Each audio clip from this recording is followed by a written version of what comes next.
Brian, let me ask you a question. I'm talking from my phone. Can you guys hear me if I'm talking from my phone?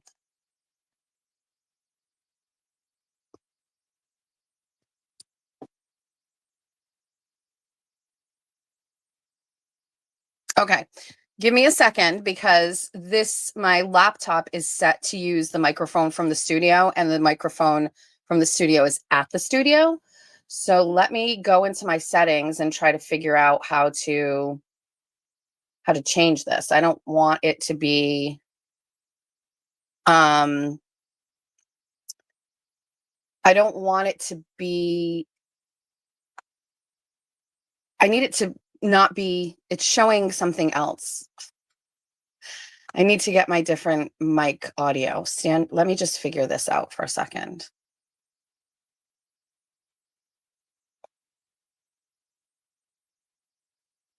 I will take no responsibility for this. I will blame everybody else. Just so you know. You know who I need? I need okay, so I need to change this thing. Okay, so now we're going to sound. We're going to go through this. This sounds nice and clear, I know, but it's not going to match up with. Oh, wait, I think we want we want this, and I think we want and I think we want and I think we want. Okay, that is that. Hold on. Why is the only thing that's showing up here? Oh, this is a nightmare. Um,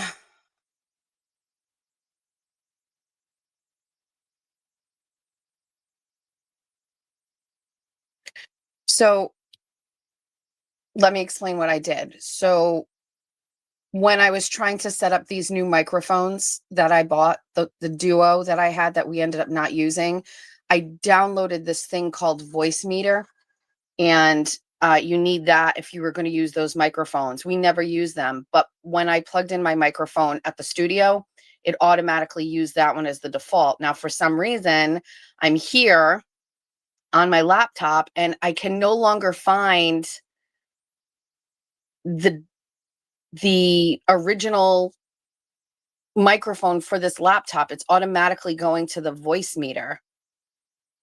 And I want to get rid of that. So I guess I want to uninstall voice meter.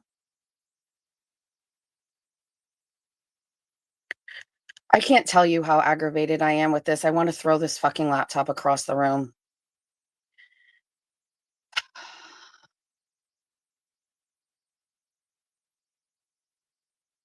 I'm actually so upset.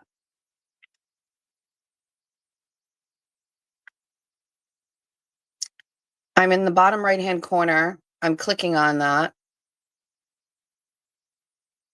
And when it pulls it up, it's showing um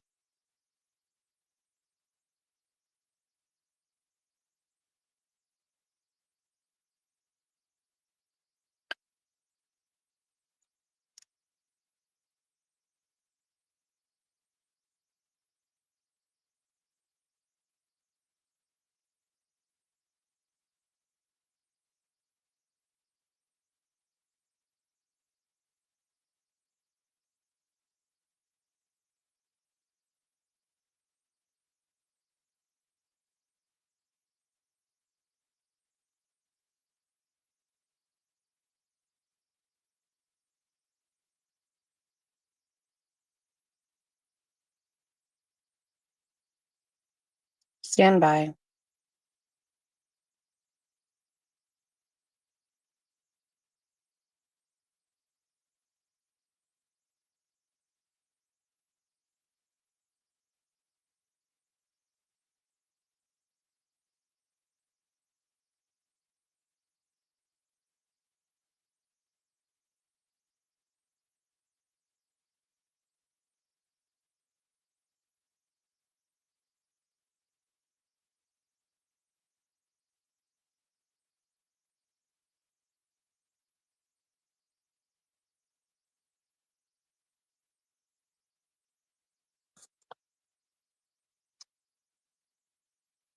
As you can imagine, I'm so mad and I'm so aggravated. That's really where I'm at right now, just so we're clear. I'm mad, I'm aggravated. I will blame everybody else but myself. This is not my fault.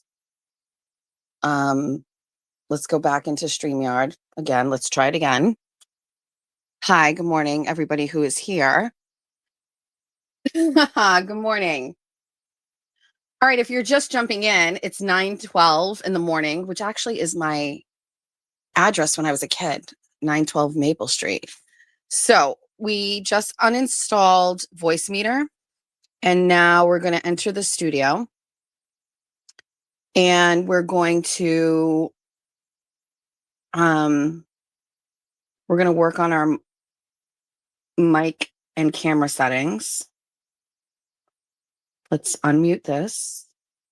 Can't find a microphone. Do you have one plugged in? It's saying it does not. So why can't, let's go by audio. Let's go to microphone. Let's just do the one original to the,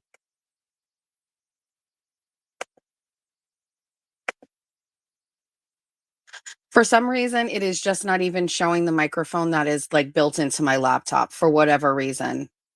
Okay, we're gonna wing this in a completely different way.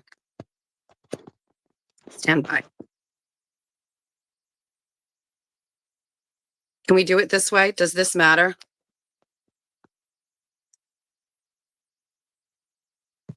I think we can do it this way. I can monitor the comments on. Listen, we have two options here. We either shut it down or we push through. So we're going to have to deal with it this way. Okay. I know you all want the closet tour. Look.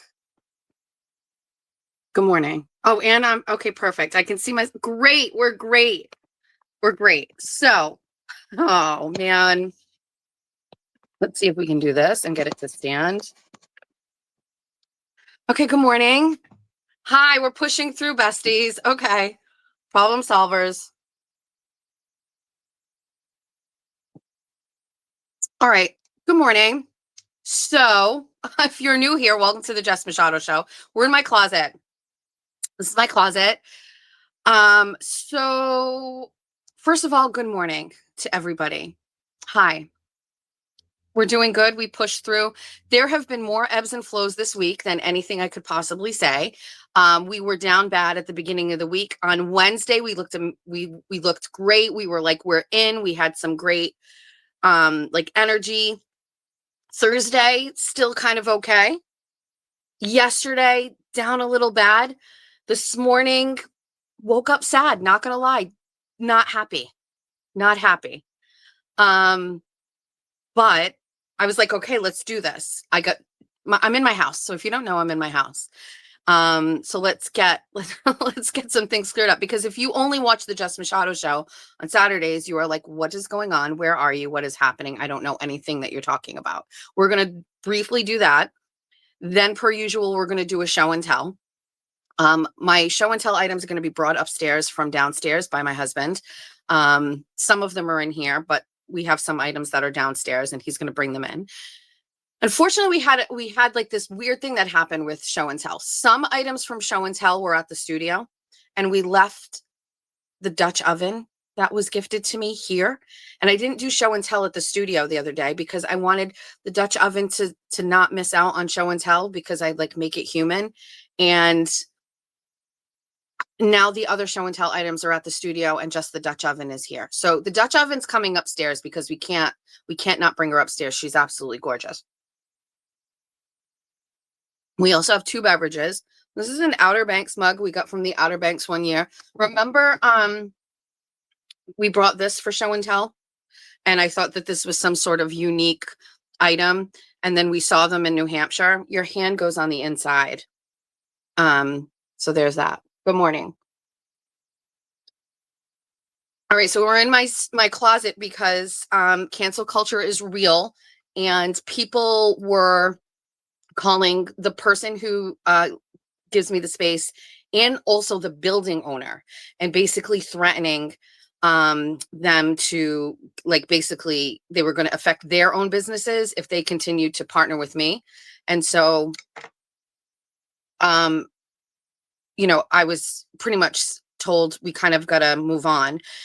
Uh, this has nothing to do with the person who gifted me my space. I have been in that space with no overhead, essentially given a huge space to work with, and the person who gave it to me is unbelievably kind, and I'm very grateful. I explained this the other day. There's absolutely no way I could kind of like explain to this person and his business partner all of the things that go on in the world of like Free Karen Reed movement and those people, and then the political world. I couldn't do that. And so I was just like, we're going to take the L here. And so we're not going to be in the studio anymore. Let me give you a timeline on that. I think we'll be completely out of there by Wednesday. And so there's that. I have been offered multiple studio spaces. And so I have a big decision to make.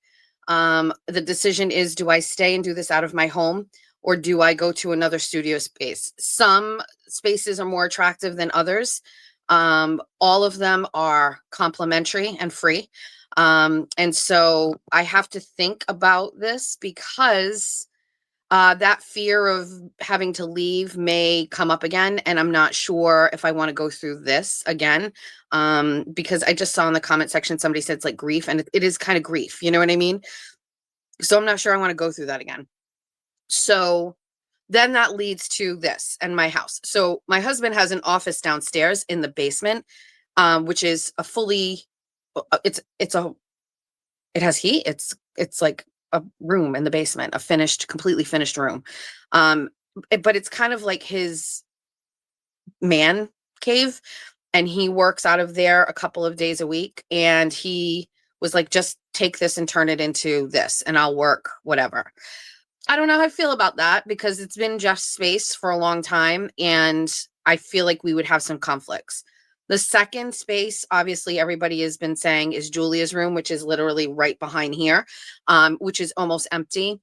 But I have a little weird nostalgia for that. Like, I don't want her room that she's had to go away and to turn into something else. I want her to, I don't know. I wish I could walk into my childhood home and walk into some version of my childhood bedroom. And I feel very guilty about taking that away from her. Does that make sense? I don't think she cares, but I'm not really sure if I don't know. We would have to have a conversation. So before I jump into that, the next best thing was my closet. And so would give you like a complete tour, but let's go this way. So like there's the doorway. There's some laundry that I took out of here and is in the hallway. So there's the closet. This whole thing was built by a friend of mine when we bought the house because I needed it. This is an original window to the house from 1906. We've got like some old ceiling stuff here. And then, I mean, I could turn it around, but like, look at all of this. You guys are like seeing what I'm seeing right now. All my trinkets. So this is a pretty big space. I think I could do it. It feels a little weird. We're going to need to fix the light situation. We're going to need to really think about how to do this. I'm not sure, but I bet we could do it.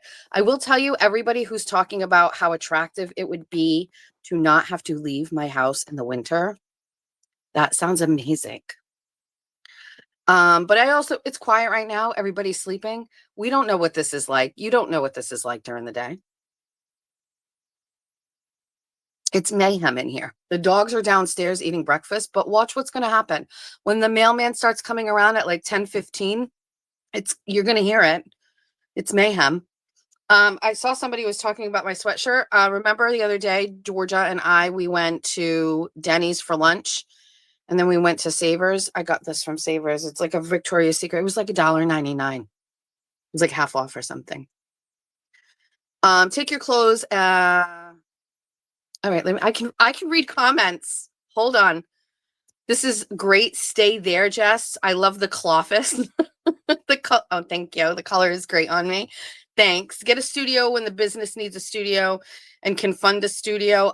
So the biggest feedback I've been getting from everybody who does this is we do it from our home and we don't need a studio. Oh, TT's here. Hi, TT. So I don't think any of the listen, at this point, if my personality and what I do can't carry a show, doesn't matter whether I'm here or there or anywhere else, I have to just really think about me and what I'm doing. And I really do think that I don't need the space. I love the space. And originally, if you remember, I originally thought that this whole show was going to be like in studio, camera facing me and someone sitting side by side. And that never really felt right for a reason. Like, I don't mind interviewing people and doing it like this, but it didn't feel right to have somebody in there. Also, I'm going to be very honest with you. The camera didn't have me looking great when I was sitting in those chairs. I'm not skinny, and and the camera adds 10 pounds to an already very thick girl. And so I was like, I don't want a camera on me. And so I don't think I want to do that. Now, you have to give me a second. I have to do not disturb my phone. We are just what a disaster. Hold on.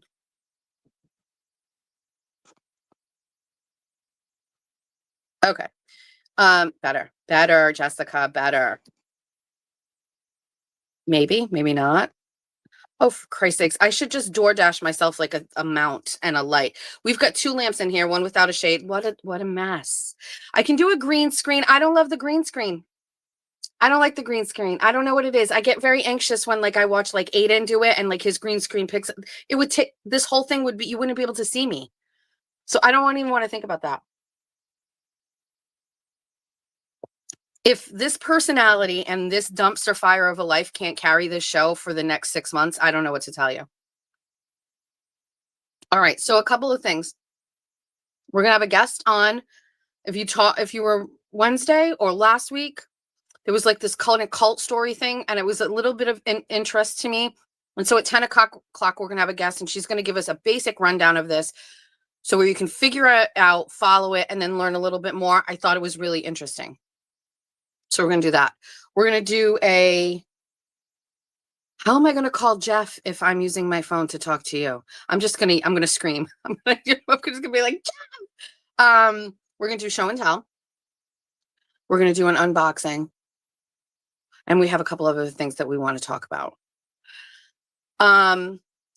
So I can lean back. I can relax. All right. So listen, it's going to be very hard for me to like really like get into this today. It's going to be very hard. It has been a bad week. I push through as often as I can. Can I tell you honestly, like one of the biggest things for me was the stupid morning 24s on 24s, getting in the car. And even on the day where Georgia didn't go to school and just getting out of bed and having that purpose and just like getting out and talking to you guys. And then also, as you know, like when I'm driving, I get distracted and then I see things and it makes me think of something else. The morning 24 on 24 was probably the best thing that got me through this week. And it was very helpful to talk to you guys. So I am a little upset about like the what do you call it? Like the hard stop of like the momentum. Like we just started season 2. We just finished up the first section. We just looked at all the things and we were like, yes, yes, yes. And then now it's like a hard stop and I'm like really frustrated with that. But I'm assuming it won't feel this way next week. Does that make sense? Good morning. So just a couple basic rules that we need to continue to go over. You cannot drag my landlord. Please don't do that. And number 2, no dragging Erin. She's not here, and that's it. And that's her choice. And I am pretty much all set with that. And it's not a good thing, just to be very clear. So I just we're not doing it. I just got a message pop up before I did this where somebody said there was some comments about Erin in the beginning. I can't go back now and I can't delete them, but TT, can I say something? I think the answer is no.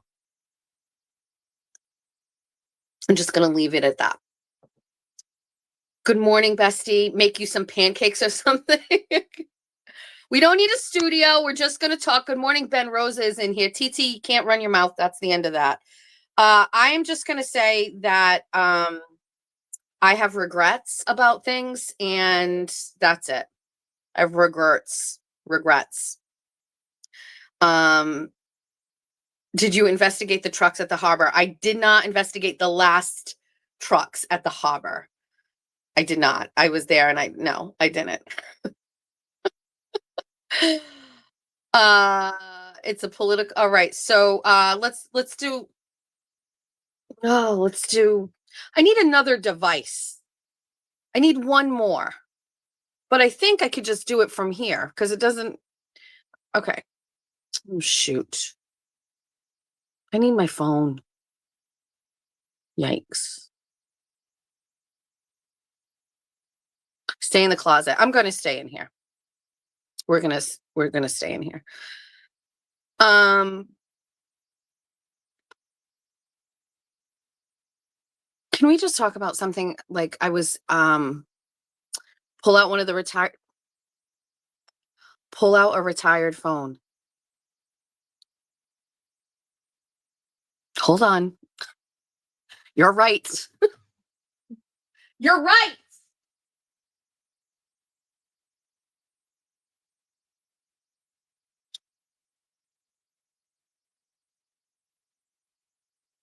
You're right. We just needed to go get the retired phones. You're right. Let's just pull out one. Let's pull out.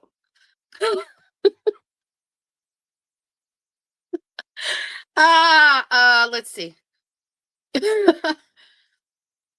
Which one? Not this one. I need another phone to access social media. we have eeny, meeny, miny, mo. Which burner phone do we use? These aren't burners. These are my original. You know we don't use clouds here. The whole life is on these for whatever span of time this phone was used. Let's turn this one on. You're doing great, sweetie. What do you need to see? Do you really need to see that window over there? We'll do a full closet tour. While we're waiting for the phone to get going, let's do a show and tell. I'm going to just open this drawer. Okay. Listen. I want you to push past any barrier you have in your mind that this is a bad idea. And I want you to go to Walmart. Okay. If you don't live where there's a Walmart, I don't know what other store is equivalent. What's the equivalent to Walmart anywhere? I don't know what it is. Welcome to the show and tell segment of the show. I just opened this drawer on the side of me. And I pulled, so if you're a man or you're one of my gay followers, I highly recommend you do this. Target might not hit for this. I don't know if there's any Kmart's anywhere, but if there's a Kmart or a Bradley's or a Zayre's, this is where you would go, okay? Maybe Burlington Coat Factory, but Walmart, okay? I would like you to just trust me on this, okay? I would like you to go buy one of these, okay? This is like a long, soft nightgown, okay? Christmas version. We are not getting Caldor. We are not getting summer versions of this because that makes no sense. We are not getting like even a fall version of this. Like we're not this, it has to look like this. Okay? It's a granny gown. Yes, it's a muumuu. This is different. This is Little House on the Prairie Christmas lore, okay? And we start wearing this right about now, right about Thanksgiving. First day I will wear this probably is the day after Thanksgiving when we decorate our tree, okay? This is like what? $14? When I put this on, I am instantly teleported into another world where the internet doesn't exist, where I'm in my home, we live off the land, we bake bread. This is my favorite thing. I think I've had this for, the brand is Sweet Treasures. It's so soft, but look, look how charming. Just go get yourself one of these. Get a bonnet out. We start wearing this next week. We wear it around. We wear our Ugg boots with it. We go out and get the mail in this. We go stand on the front porch with our coffee and we look at the dogs as they're out there doing their business. We wave hi to the neighbors in this. We don't care. We don't wear it out of the house. Do not get any ideas. Okay? Get yourself one of these. Okay? Show and tell. Also, since we're in the top drawer, off to the side, I mean, whatever. We're in the closet. So you're getting I don't care. I don't care. This is one of the original Body by Victoria strapless bras from Victoria's Secret. Okay. This thing, it may have the date on it. Let's see. It doesn't. Did you know all clothes from the Gap on the inside, down the bottom or in the back, has the blue tag, but underneath it, it has a white tag. And on that white tag, it will tell you the season and the year that it came out. And so it will say like fall 2010 or fall 2006. And so I still have some clothes. And especially if you like thrift shop, you find a Gap shirt and it'll have it and you can tell the date, just so you know. It's a pretty big bra. What size is this? This is a 36C. But remember when Victoria's Secret came out with the Body by Victoria bras and how soft they were? And also then they came out with the strapless bra. This thing has this thing is just, it's gotten me through. I won it, or I got it for free when I worked there, and I never, I still have it. So anyway, it's in the top drawer.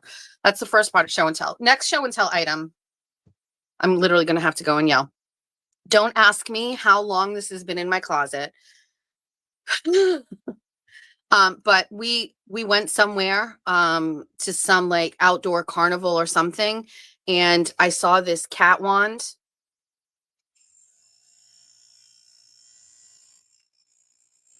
And he's just so charming, and he lives in my closet. I have lots of things. I like things that glow, that have soft light, that have weird lights. I wasn't going to show this on, but I have this. It's like a glass egg. I don't even know what it is or where it's come from. I've had it a very long time, but once in a while when I'm in here, I turn it on and it just hangs out in here. It serves no purpose. I have no idea where it's from. Okay. Speaking of things that I don't know where it's from, I have a very strange item in my house. Downstairs, which I'm sure I'll show you one day. We have a living room, dining room combo. You have the foyer when you walk in, the foyer, which is big. We've already gone over this. That's where Lucy lives. And then you're into a supposedly formal living room. It's not a formal living room. The dogs pretty much they can see their whole kingdom out the windows there. And so the dogs sit on those couches, and we have them covered with blankets. But then it's in a dining room, living room combo. In that dining room area, we have a bar where all the booze is and all the glasses and some trinkets from bars and things.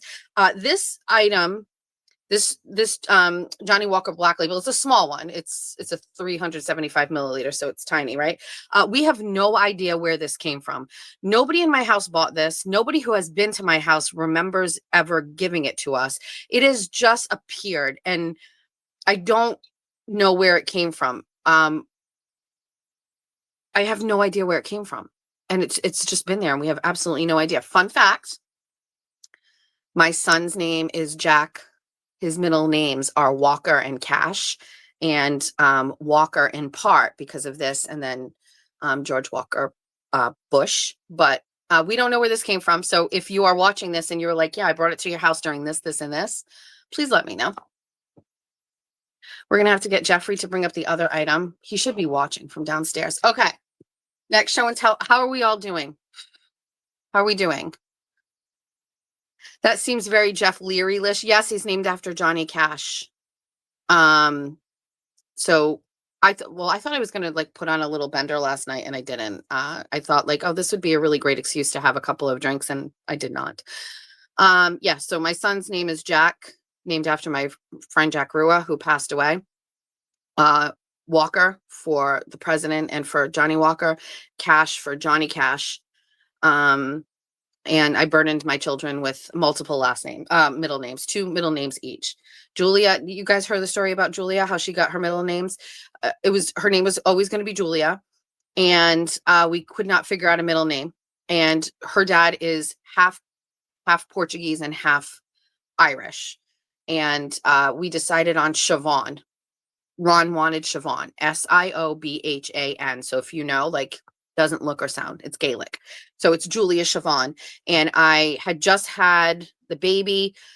They came in to do the birth certificate, and we couldn't really finalize that middle name thing. And we were like, I don't know. By like day 2 or whatever, I wasn't feeling so hot. Or maybe it was day 1. I don't remember. I wasn't feeling great. I was in some pain. And the lady came in and was like asking us to sign the birth certificate.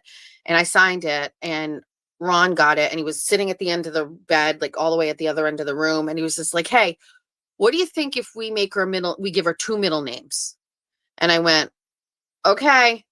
And he's like, so like Julia Siobhan Murphy, which is his mother's maiden name. And I went, yep. And so Julia got 2 middle names, Julia Siobhan Murphy, to honor Ron's Irish heritage. And I picked Julia, so it was a fair swap for the middle name, but I didn't really technically approve the second middle name.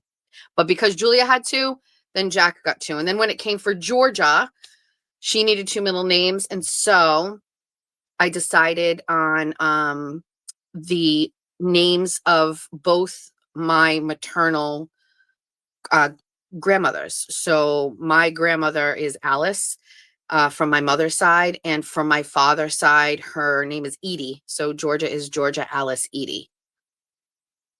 And my children hate that they have 2 middle names. I don't have a middle name at all. It's just Jessica. I never had a middle name.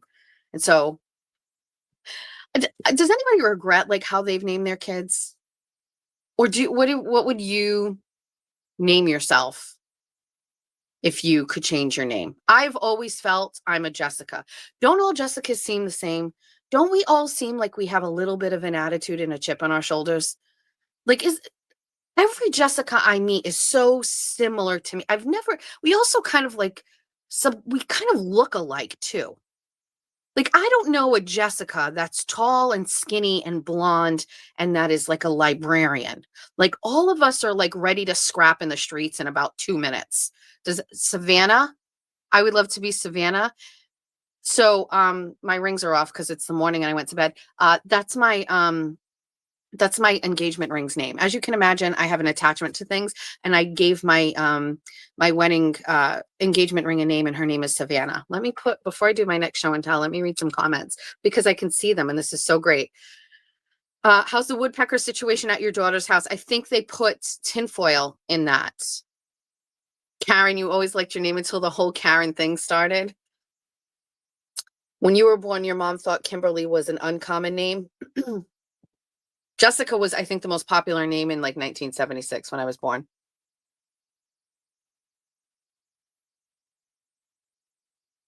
You got out of a very toxic relationship with a guy named from Derry 10 years ago.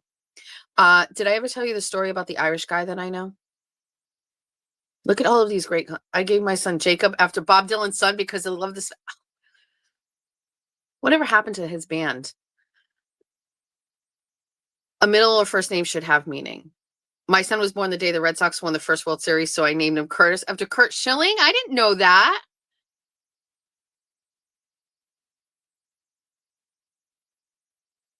Wait, I need to know more about the twin story. As you know, I'm a twin. TT's here. Being a Monaco was rough for a few years. See, the Jessicas are all the same. TT, I am named after Jamie. I wish I could. I don't even need to keep this up. I can go on YouTube and I can see the comments as they're happening. Hold on a second. TT's giving you the lore about what we're named after. But I saw somebody write a comment about saying that they didn't know that they were having 2 girl twins. That's so interesting. Wait, I'm so excited. I'm going to be able to see the chat right now in real time on YouTube, like all of you. This is definitely a perk of the closet studio that we recreated. Oh my God, my face on the screen is hard. You guys have to look at this like this. Oh, I can see you all. Hi. My daughter is Skylar, and it's still my favorite 23 years later. My twins are identical too, Jess. Oh my God. Jessica was number 8 in 76. Jennifer was number 1. Oh my God, this is the biggest problem with this right now. I just want to hang out in the chat. I knew this would happen when I could see the chat. My kids' Irish names, Braden, Barry, and Barry McLaughlin. My face is beautiful. Okay. Hello, Jess. Welcome to the chat. Wait, I want to live in the chat. Funeral lady is here. Amy and Silva Funeral Home has stepped up and said they want to continue to support Jess Machado show, and they're also going to be sponsoring the Monday show. She's going to hands off the Wednesday show. We might have a special announcement about the Bunny After Dark show and a special sponsor of that. Shh, we can't talk about it. We can't talk about it. Kathleen Patricia. Oh my God, all of these names. Forget this. I have to look over here. Hope from Days of Our Lives. You shut your face. Listen to me. Go on Instagram, and there is a Days of Our Lives account, and they are starting to release. We need to start some sort of a movement. Why won't Peacock release every single episode of Days of Our Lives? Why? I understand there's too many of them, but this is still going. We need to see every episode from start to finish. I'll never leave my house ever. I want Victoria's Secret to sponsor Bunny After Dark. We have a very unique opportunity with a sponsor for Bunny After Dark. I don't know if it's going to come through, so I can't even talk about it. I'm very stressed about it. But it just goes to show, first of all, being honest and telling everybody what happens and sharing this and not lying about it and coming out and telling everybody this is what happens. There's a little bit of cancel culture going on. It's a little political, blah, blah, blah, blah, blah. You absolutely never know what somebody is going to see or read and go, I don't want that to happen. Or if somebody suggests something and say, hey, you should call this person and see if they would be interested in sponsoring. And then that person is like, oh, we're willing to hear a little bit more about that. Let's talk. I swear to God, if I make money off of what's happened with the Bunny After Dark thing, like big money like this, I will die. I will die. I will die. We can't talk about it yet. We have to wait. We got some work to do. We have a meeting on Tuesday. Tuesday. What's the date on Tuesday? We started up one of the burners. Hold on a second, but I don't know if I need to oh, this feels so weird to use this phone. Hi, old phone. Starts right back up again. Look at that, Patrick Mahomes. Daniel Austin Aiden and Maeve, Pornhub sponsor. Getting the idea. Okay, if we missed it all, where can we see this episode to understand it? I'll give you a little bit of we got to talk about something in regards to what has been going on this week. So if you stick around a little bit, then we can get to it. Did it take that long to boot up? No, I just got distracted talking to you, and now I'm in the chat, but the phone has been here the whole time. Also, what's crazy is clicking on messages and like seeing this phone in particular has messages from 2022. This is the 2022 season phone. Oh my God, wait, let's look at the screenshots that I was going through it. Look at me. The first thing I see when I open this phone, the very first picture I see, that's a picture of me on the floor at TT's wedding.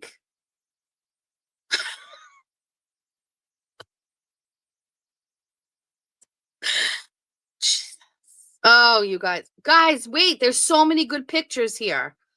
These are all of the things. Okay. This is a picture of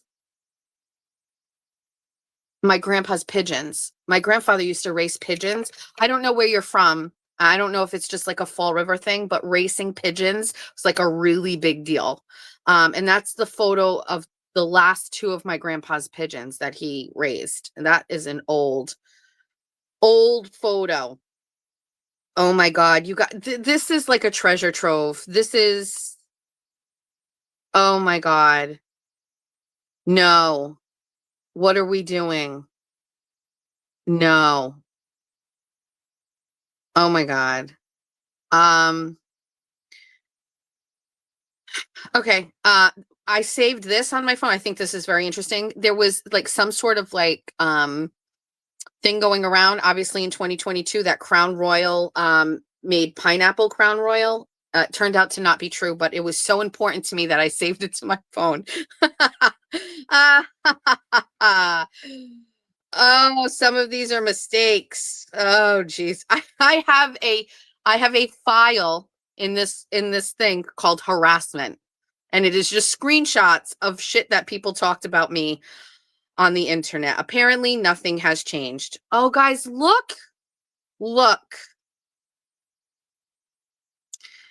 Sky Daddy is in full effect. It is an ad for the original Bunny After Dark from 2022 with special guests, local OnlyFans creators Sam and Riley, tonight at 8 p.m. I mean, it is just 4,200 screenshots. 4,000. I have a folder called campaign season. This is probably not a good idea to be in here. Oh, my kids are so small. Oh, we can't do this. How do I have 4,000 screenshots? Why do I have a screenshot of Dave Portnoy? Look how pretty I look in this picture.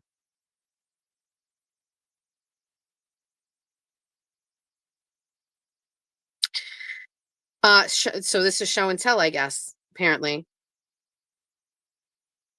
Hold on. Is it raining hard outside? I'm starting to hear it. Can you hear it in my studio? Oh. Oh my God. Oh God. Okay, we got to put this down. We'll be here all day and you guys can't see it. We can't do this. It's not fair. It's not fair. That's just in case I will need to access Facebook. We're going to have a guest at 10 and that's to talk about, oh, that's what I wanted to get in. Can I see my email from here? There we go. I have two more show and tell items. See, this is amazing. Like this, we've got Wi-Fi on my phones. I can app. Okay, perf. Okay. All right. This is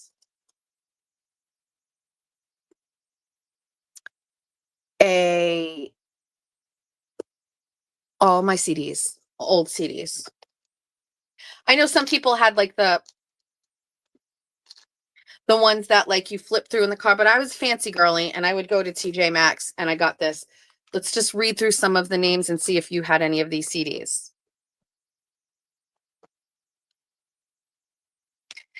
Beyonce, Sheryl Crow, the one with Can't Cry Anymore on it. Taylor Dane, Tell It to My Heart. Boys to Men, Dave Navarro, Mariah Carey, The Emancipation of Mimi, The Killers, Catherine McPhee, Finger 11, Britney Spears, Blackout, classical jazz. Hi. Ta-da. Come on in. Hi, Quincy. Hi, Quincy. For the baby. Hi, Quincy. Come on, Nugs. Come here, Quince. Oh, Jeff is like a bull in a china shop and he's already. It's too early. Hi, Quincy. Come here. Hi. We're on this camera. Say hi, Nugs. Say hi, little Nugs. Hi. Good morning. Good morning. Okay. Oh, yeah, everybody. I know you're all excited. Jeff is here. All right. Can you? I'm going to get food.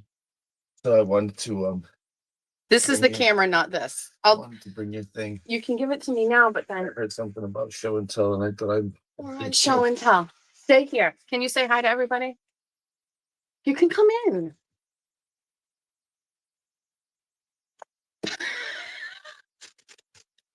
Oh, Black Label. We don't know where that came from. Where did that come You from? can put it back on the bar. We don't need it. Sure. Well, you're going to take this downstairs. Okay. No, wait. No, you're going to knock something over, Jeff. Yeah. Thanks for that. It's as chaotic as I expected it to be. Can you? Everybody is saying Show and hello to you. take. It's not called show and take. Yeah.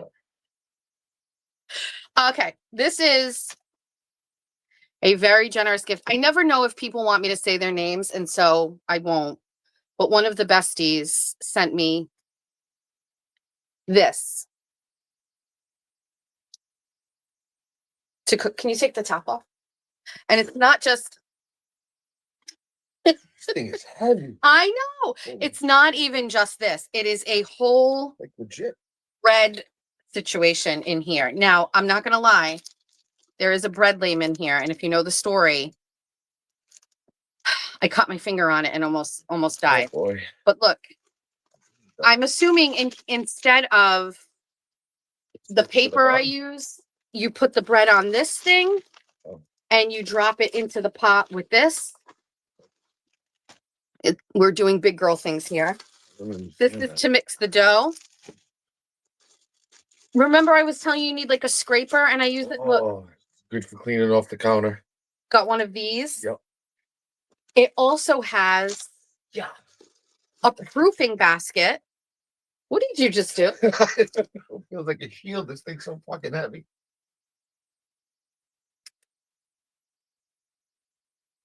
No. All right. And then there's What else do we have for show and take? no show and taking. This. Oh, money. No, don't touch the money. Leave the money alone. Money from Bunny. Yeah. Oh, look at that. That's fancy. Quincy. This is so chaotic.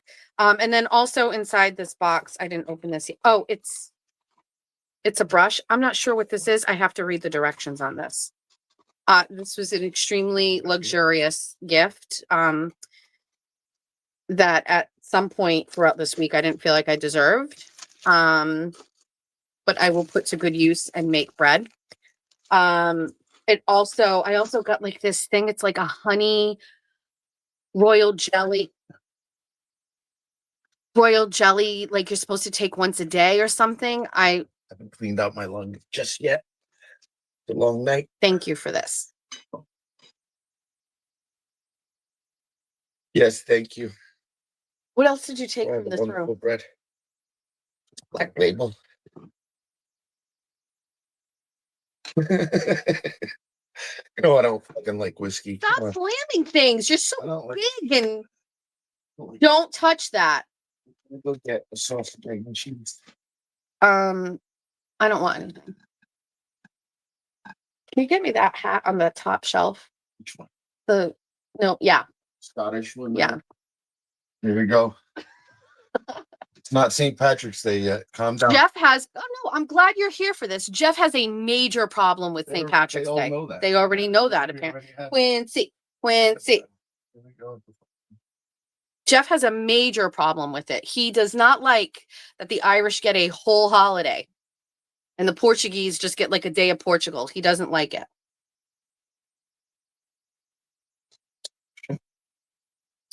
What else?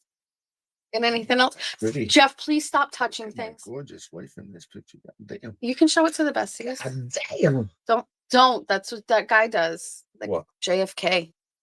I can't explain it. I did that for fuck him. I can't explain it. Fucking JFK. You mean John F. Kennedy? No. Oh, okay, because that's the only JFK I know. Oh, my wife's pretty hot. Oh, there we go. Put it back. Your whore days. It was not my whore days. That was literally like 7 years ago. What are you talking about? Okay. Why are you touching things like you've never seen these things before? Or You Yeah. whore. What else we got? Stop Oh, touching. ew. Stop touching. What did you say? Ew. Give it to me. This- Here, look at what he took and he said, ew.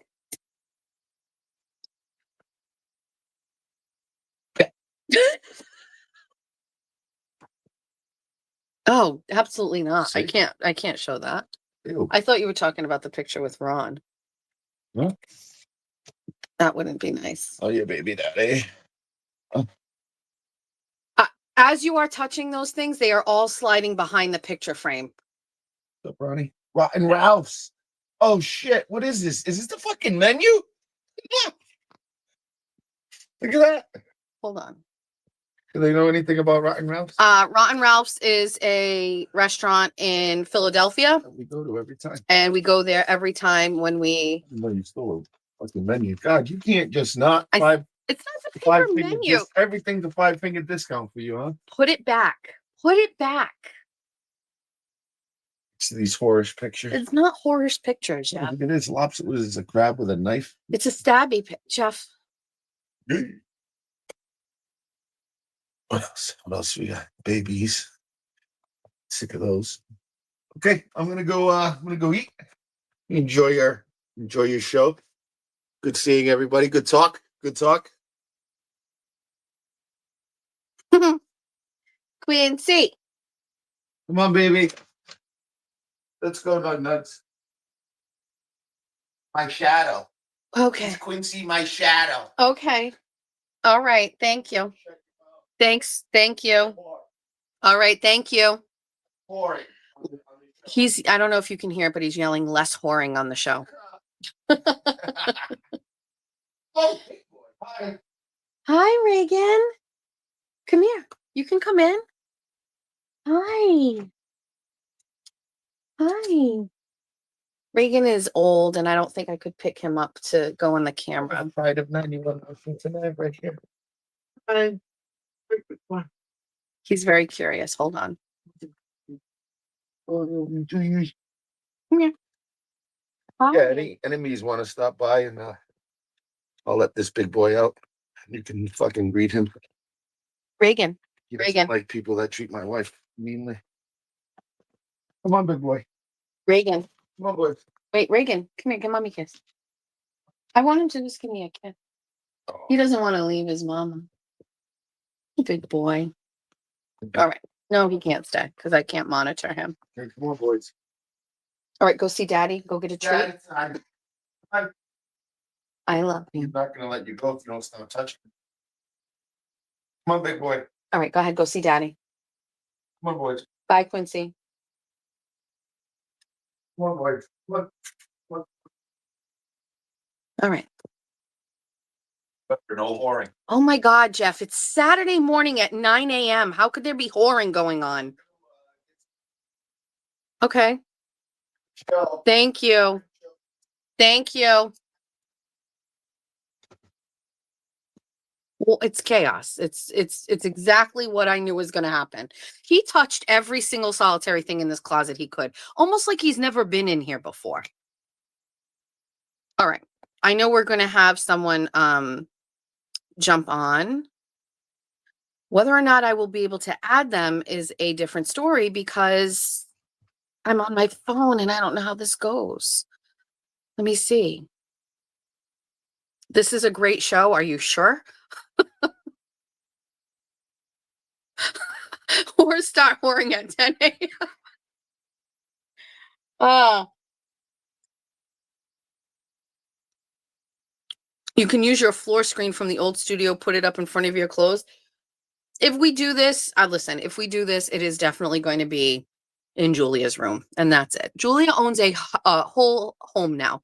Julia owns a rental property, okay? We can't preserve the bedroom forever. I don't know what to tell you. Also, I'm in a predicament. I have a whole studio full of stuff that needs to come out, and where am I going to put it? So I need to figure this out. Good morning. Hi, it's the whoring hour.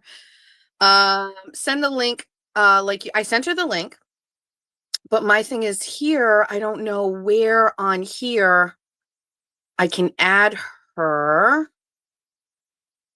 I'm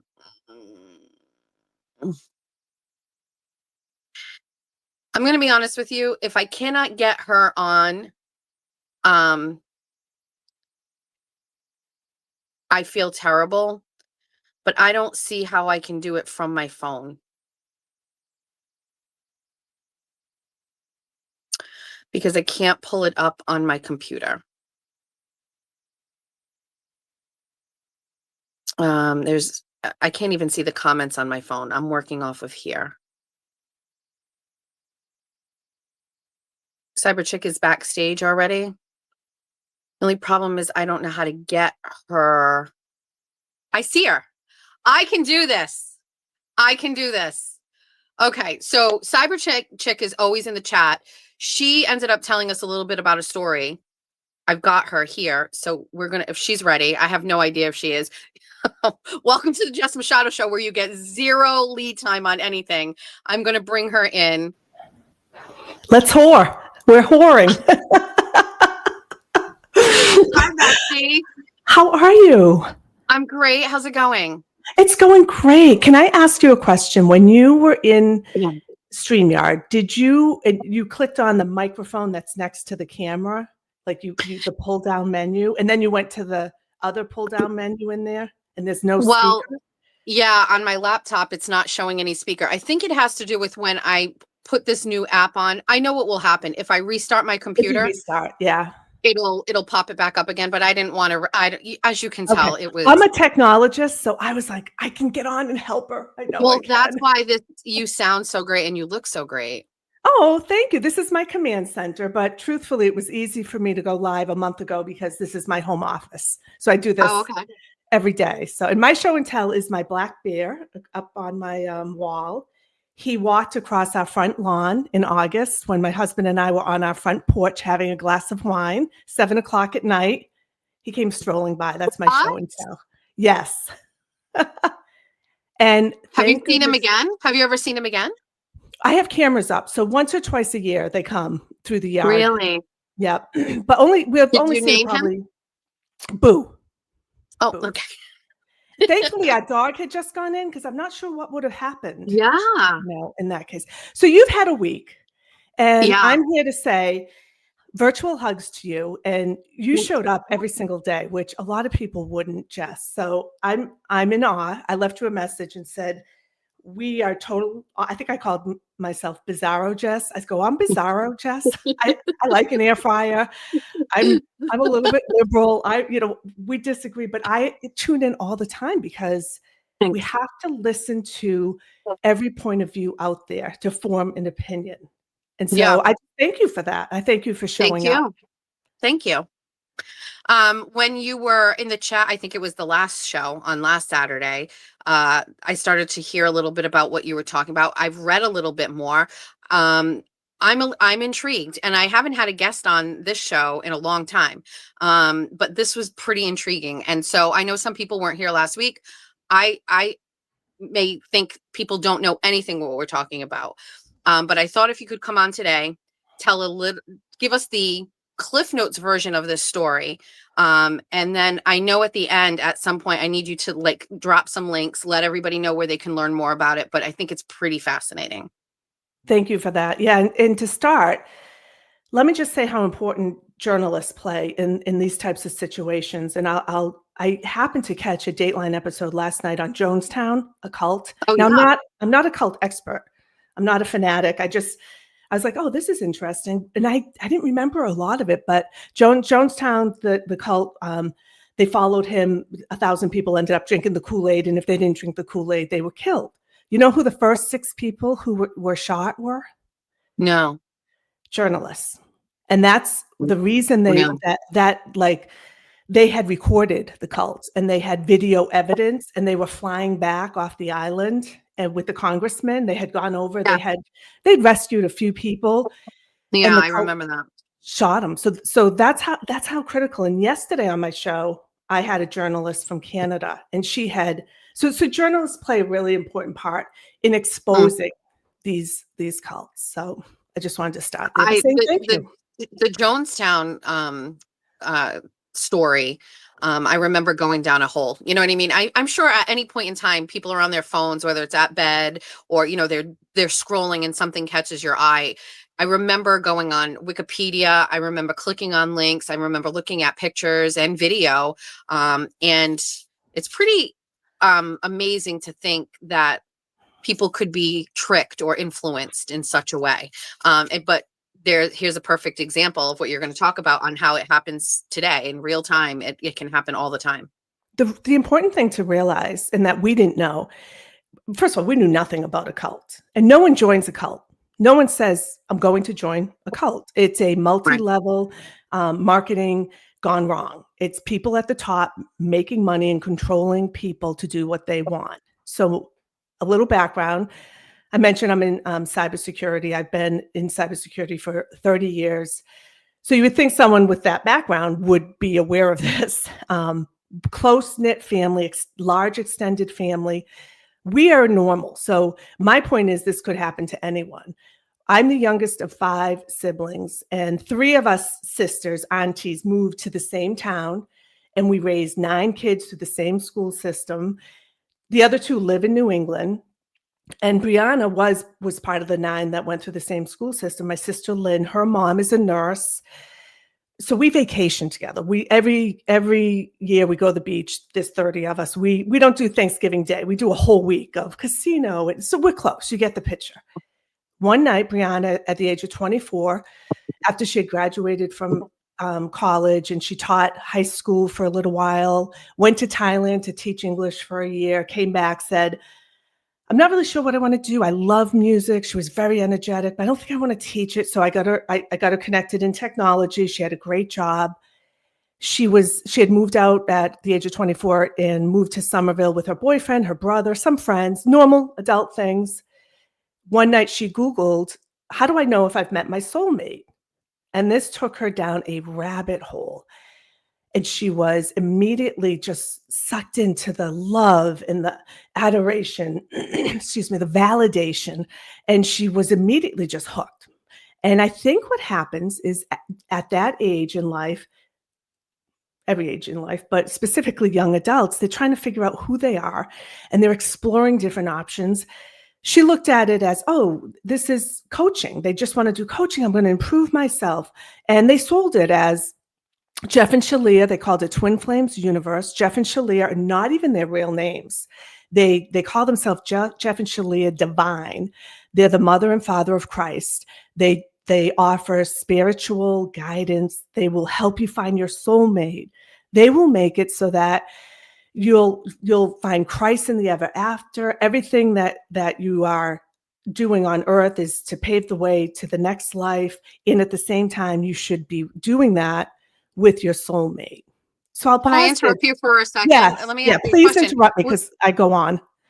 So what would you consider your family to have been overly religious, or what was your religious background for your family? So it's really a great question. Brianna was brought up very Christian. Her mother's was fairly religious, Sunday church every day. I wouldn't say overly religious, but very Christian. Overall, the extended family, my husband is Greek Orthodox. I had an Orthodox service, but I don't attend church. And my boys were raised Orthodox. So we sort of dabble, I would say, across the board, the family. Yeah. And but she definitely had an energy about her because she was always singing and always very vivacious. So it doesn't surprise me that she was open to this and open to exploring it. But what happened is we knew that Brianna was doing some online stuff, coaching. She was, getting some spiritual help. We weren't concerned about it for about a year and a half. We didn't know that anything, which looking back on it, I should have dug in. We all should have dug in. Yes, this is the Twin Flame Universe cult. Yep. So we're the Boston family. If you watch the Amazon Prime documentary, Desperately Seeking Soulmate, Escaping Twin Flames, we're the Boston family that was interviewed. And I give my sister so much credit because the day that we shot the documentary, we knew Brianna was escaping that night. But we couldn't tell anybody. So it was quite the story. So didn't even know it was a problem until the height of the pandemic. March 2020. She shows up at her mother's doorstep and says, "Can you watch my dog? I'm going to California." And Lynn's a nurse. And she said, "I don't think you can go to California. Like, this country's shutting down." And she said, "Nope, I have to go. Jeff and Shalia are having visions." And they had a vision that I need to, my soulmate is out there, Gretchen. Gretchen is my soulmate. And Lynn's like, "Oh," like, and this is not about being a lesbian. This has nothing to do with trans or lesbian. Because she said, "Oh, are you a lesbian?" And she's like, "No," she got really mad. "I'm not a lesbian. Gretchen is showing masculinity and is showing a masculinity form in a woman's body, and she needs to transition." That's the vision that Jeff and Shalia had. So I guess my question is, you know what? I want to hear more. I'll ask another question. Go ahead. So we're in the pandemic. She's just all of a sudden, she's like, I gotta go. I gotta go. And Lynn, like, bells and whistles went off. So Lynn, our immediate reaction wasn't a great one. I'll be honest with you. We were like, I called her and said, "What the fuck are you doing? You are so smart. Right. You get home. You are not going." And she blocked me. Lynn, What? we were all freaking out. So then we had to pause and take a breath. And we all had a different role to play. Lynn assembled a team of all of the aunts, some cousins, some college friends. And Brianna didn't know this, but we all played a role. We reached out to her. We were keeping tabs on her. My role as the cybersecurity sleuth was to get in touch with anyone that knew Gretchen, anyone that had anything to do with Twin Flames. I reached out to Gretchen's family. I was able to get in touch with a bunch of ex-members. We got the skinny of what was going on because we did not know what was going on at all. We had no idea. So then it became obvious. They started I don't know. Do you mind can I present from here and show a picture? Do you know how to do that? Yeah, I think I do. Yes. Yeah, hold on. Let me see if you can give me 1 second. Because you really have to see what they look like, how they, just give me 2 seconds. Okay. If it will let me share screen. Oh, I can. Look at that. Tell me if you see it. Wait a minute. First, I have to add it. Did it show? Not yet. Oh, isn't that funny? It says that I am maybe the guest can't, which is fine. As you know, I'm operating off my phone. No, that's fine. I'll stop screening. So hold on 1 sec. Oh, hold on. Wait, let me see. I was just going to show you a picture of Gabe and Gretchen. I can't see it. Yeah, that's fine. That's fine. It's funny because it says present, so you would think it would let me present. I got it. Stand by. Oh, there it is. Okay. Brianna's on the right with the dark hair, and that's Gretchen. Gretchen is right there. So what is this? This was their coming out. Like they were declared. So what Jeff would do is name you your twin flame and say you're in a harmonious twin union. Like, you are blessed. His way of marrying them. Like, you're meant to be. So she said, "I did it, guys." Brianna posted this, and it was her and Gretchen in a harmonious reunion. Okay, so we're freaking out. We're at home going, "What? So I wrote to her, "Did you get married? Like, what?" And she's like, "If you want to learn about it, she was always teaching us about how great it was. And in hindsight, I wish I joined with her. I wish I had just joined. Yeah, yeah. I would give anyone that advice. So fast forward, I'd love for you to see what Gabe looks like today. Maybe I'll send it to you at some point. You know what? It would be really good.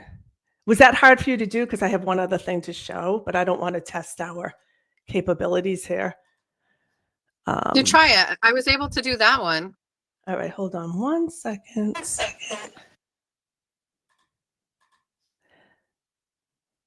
Oh, I guess I have to go into YouTube. Okay. I think StreamYard sucks. I think if someone out there is a developer and could make a platform that was a lot better to use, they would make a lot of money, personally. And I know technology. For someone like me who is like not great with technology, it is just like, it's just enough. You know what I mean? But I do know people who have used it for a long time that beg for more with this. Well, you do. So you I like get it. it. You like it. That's so great. Listen, do you I can barely get my microphone working. It's like I need very rudimentary, stuff here. Okay, So I guess so my question here is, well, first of all, when did this whole thing start to inflame, by the way? When were they established? I think 2014, and it really took off Mm. during the pandemic. So this is known as the digital Jonestown. Like, it's huge. Right. Right. I'm gonna do a file of it. Oh no, I'm not. Okay, I'm gonna do a screen share. I think I'm right. I think I have it. And if I don't, then we won't do it again. But I think I do.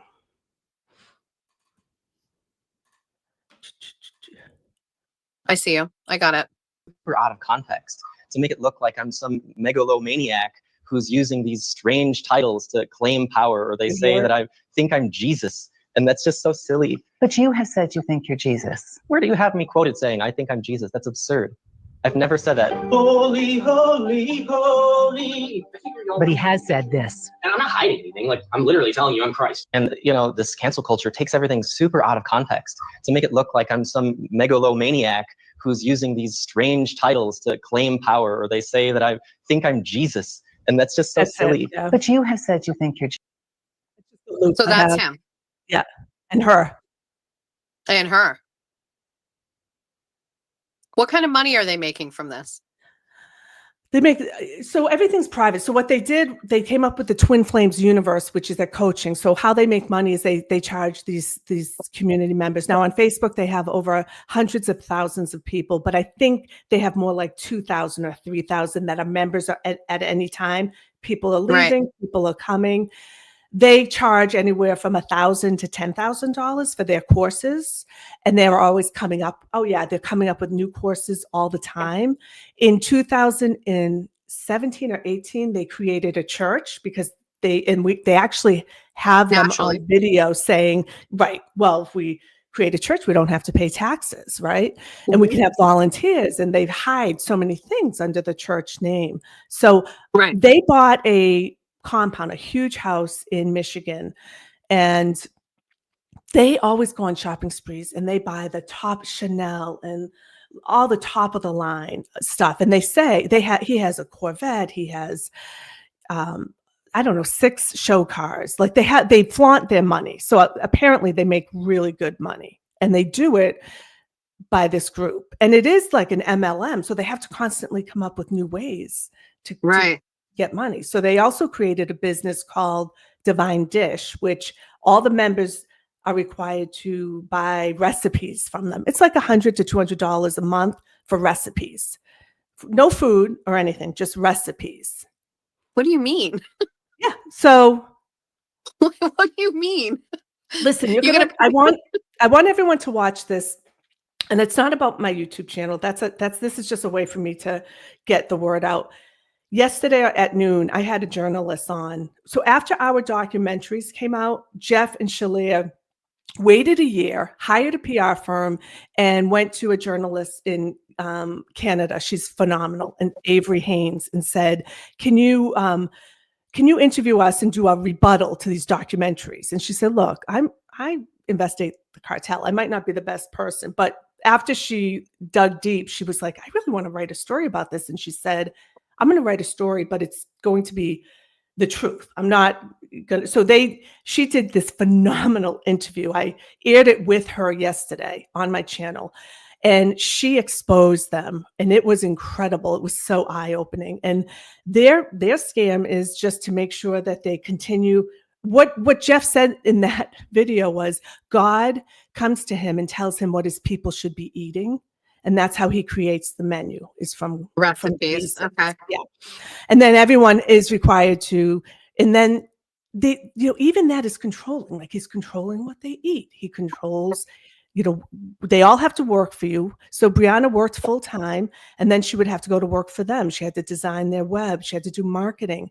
They screamed at you if you didn't perform. You had to clean their house. Like, if you went in to visit them, you had to clean their house. Her and Gabe. So it quickly became apparent because Gretchen and Brianna hated each other, and they would do YouTube videos. That was the only fabulous thing, is they really hated each other, and you could see it. in the video. So we loved that.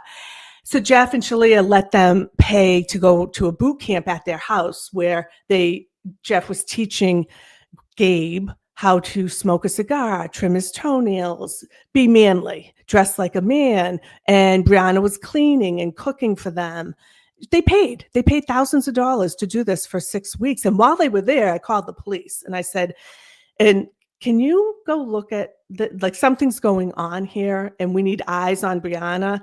And at that time, a bunch of families had called the police and they did go, but it's hard. She's 24. Right. Right. Well, do you want to be here? And she goes, yeah, I want to be here. So, what do you do?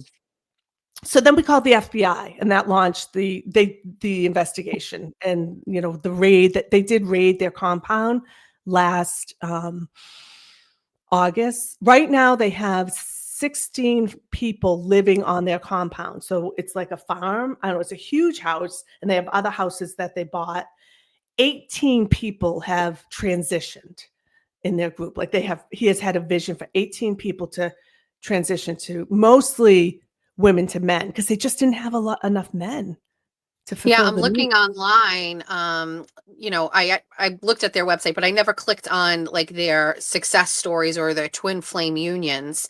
And it does have a lot of trans stories here, which again, totally fine with. But you're right; these women are transitioning to men to match up with these women.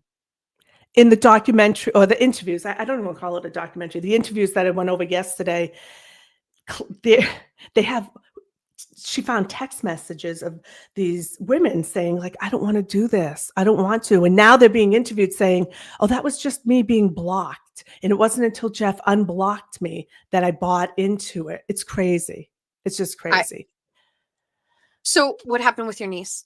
She's home. So in 2022, there were a lot of breakdowns. There was a lot. The one thing we did was we always provided a safe landing and we always had people reaching out to her. We hired a cult consultant. There's not a lot of expertise out there. We had to pay a cult consultant to help us. We had to find a cult therapist for her to see. In 2022, she came home and said, I hate Gabe. I hate living in California. I miss my family. I hate it. And we're like, stay home. And so for 3 months, she stayed with us, but she was a mess. And they kept reaching her. And then she said, I'm going back.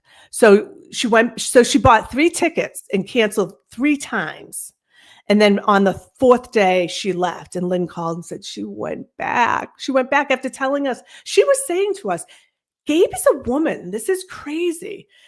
She went back. They're in so deep. You don't even know how deep they have you. So for that lasted 6 more months. And that's when she said, I need to come home, but they won't let me. And we said, you can do what you want. Lynn sent her money for a plane ticket. She sent her things home little by little and then left in the middle of the night, got in the car with her dog. No one knew. And she came home, but still remained. So stopped seeing Gabe, but still remained in the cult. She refused to leave until 2 months ago. She finally has been out for 2 months. 2 months? 2 months ago, she was slowly leaving, but it's really hard to leave your people. Like those were her people. She didn't like Jeff and Shalia anymore, but she had a community of people. And you also don't want to admit that you were sucked in. She invested thousands of dollars, thousands. It's really hard to admit it. But finally she's pissed and she's also back to herself. She's finally singing. She's finally bubbly and texting us. She got very paranoid. She would not speak if there was anything AI in the room. She thought they could hear her. Like they convinced them, we hear everything you do. You'll be punished. They take money from them. It's a lot. I mean, hearing this part of it where you said that you always made sure there was like a soft landing space. It's with anybody else that's like in a situation, whether it's drug use or whatever, the family unit in the background that gives the support is such a critical part of it. And there's so many people that don't have that. So there is no way out. They do not have the support system, even the financial means to be able to leave if they wanted to. My question I want to know is what seems to be missing from this, because when I think of traditional cults, I think of like, these unions and then weddings or marriages and then children and lots of children. is that a part of this cult where they're trying to? They Is tried anybody that. getting pregnant? Yeah, they were. So that's in the interviews too. I didn't know this. They were doing something called Golden Family, where if people couldn't get pregnant, they wanted them to get, sperm and egg donors from within the community. They were going to do Golden Families where everybody was going to be, but nobody wanted to do that. What they do is they just look for money revenues. But I do want to say, so I had Louise Cole on last Saturday. Her daughter's still in, and she's a twin. Her daughter, Stephanie, is a twin to Paula. She was same story as Brianna, like really similar. And then when they got a hold of her, when she joined, they had her block everyone, and they don't know if she's alive. It's been 6 years or what country she's in. Last they heard, she was matched with someone in Switzerland. They didn't get Brianna to that point. She always had a connection to us, but their goal is to block you, and they do it by creating trauma. Say you yelled at your kid, they'll find out or somehow, and then that's a big. Brianna's trauma was crazy. Brianna's trauma was from relatives that served in World War II, created trauma, and we were like, "What? Do we have relatives?" Like, I don't even know what they were talking. Like, they reach really far back. And I don't think she bought it, but yeah, so she kept. I will tell you the newest thing, I found this out from the reporter yesterday. The newest thing they're doing is they're diagnosing through Chat GPT. Jeff is able to diagnose if you have autism. So now his wife has been diagnosed by him as autism, and the two executive next level down from Jeff, they have autism, and he can cure you. So that's good news. Jeff can cure you now. That sounds inspiring. I'm excited for the next revenue stream. The next revenue stream.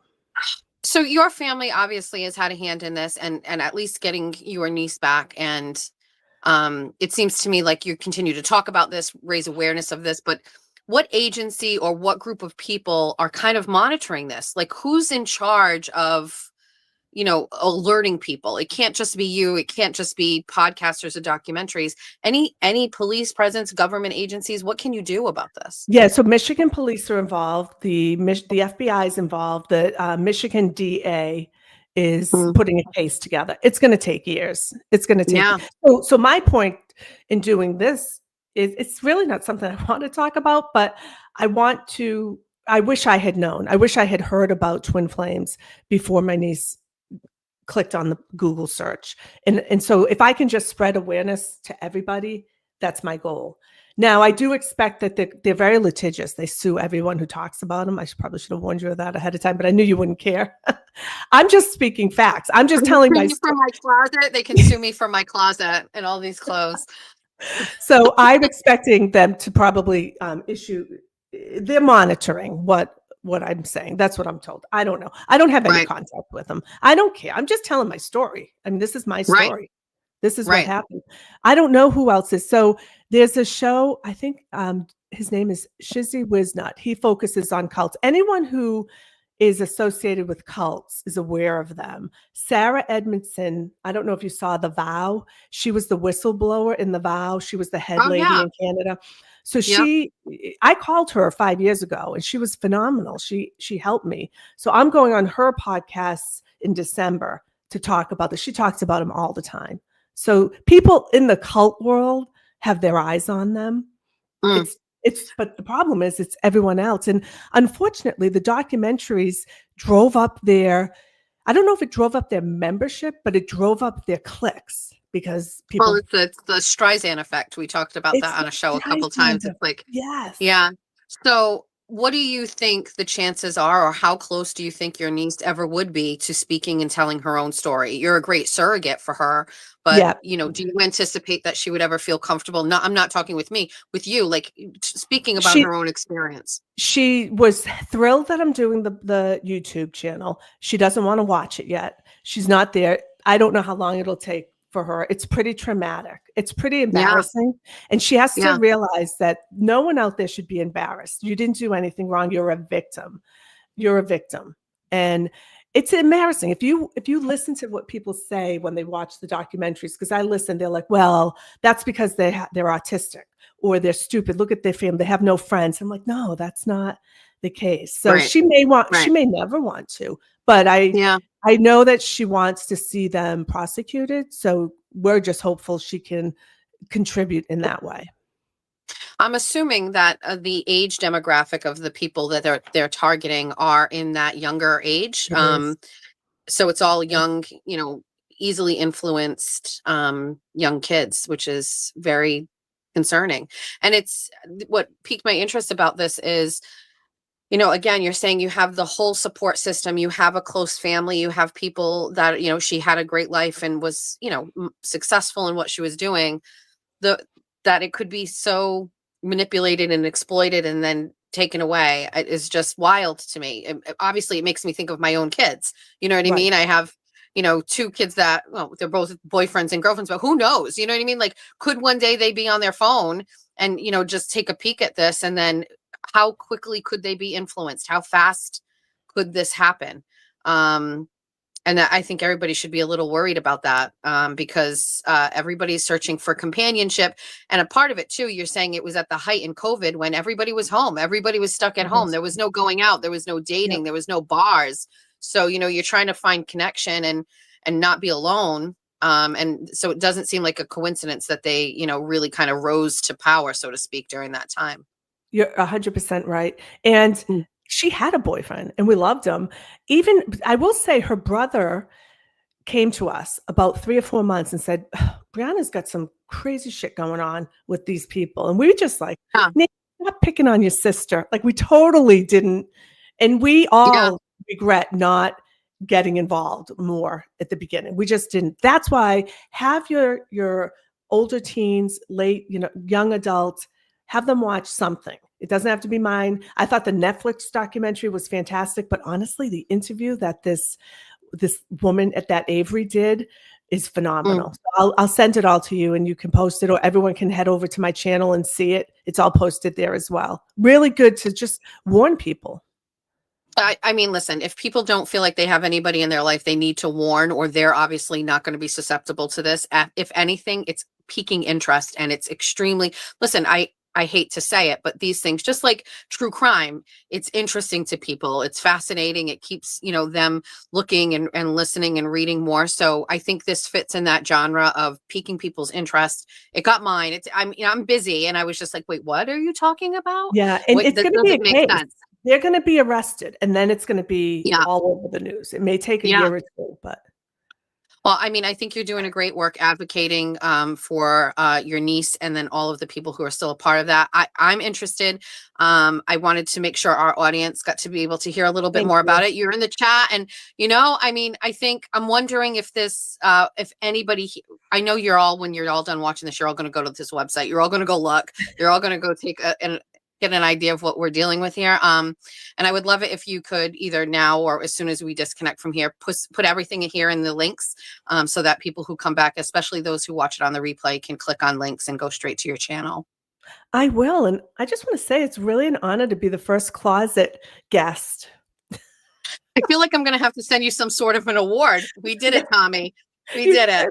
You did it. It's fabulous. It's fabulous. I apologize. I mean, listen, I was thinking about maybe canceling and having you come on, and I was like, we're going to push through. I would have been flexible. I would have been flexible, but I appreciate it. And keep going. You're doing good. We need to hear from everyone.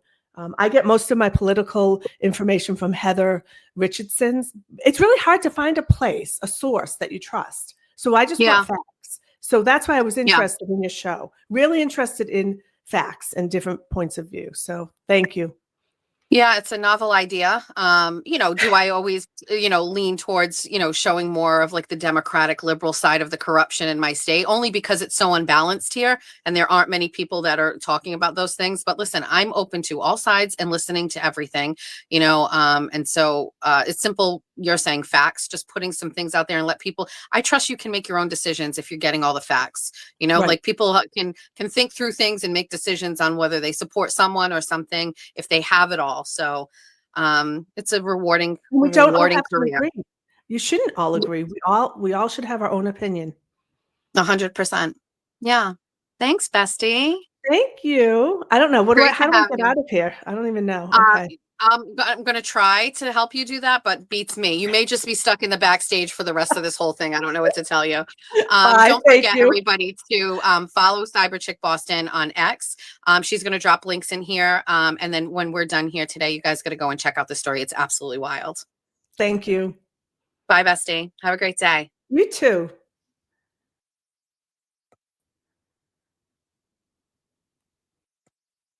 Okay. Hi. Isn't that crazy? Is that not crazy? I can't figure out in my head, like, I have a 24-year-old daughter. Like, I can't imagine her being in her room scrolling on her phone and thinking, okay, I want a boyfriend, or I want to get married, or all my friends have boyfriends and I want it. And then Googling. Can you hear the dogs? I told you it's 10:30. The mailman's here. Right on cue. And then just clicking on something and then getting sucked in. And I just think, you heard a little bit about it. She has such a great support system and family. And how, if you can't figure it out, I like when people talk about things that people need to hear about. And I've learned it's like throwing the spaghetti on the wall. You don't know which part of it's going to stick. Like, you have no idea, how many times she can tell that story. And then the one time it's going to take off and you can't hear the dogs. It's mayhem here right now. It's mayhem. So I got to give her credit. This, I would like to think if something like this happened to my kids, I would also be doing that. I would figure out a way to platform it. I would figure out a way to tell the story.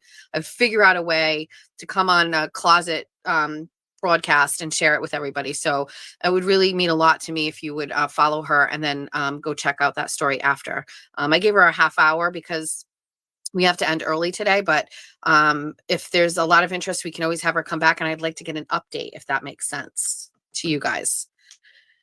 Let's see. Let's go to some comments. How's everybody? Are we all hanging in here?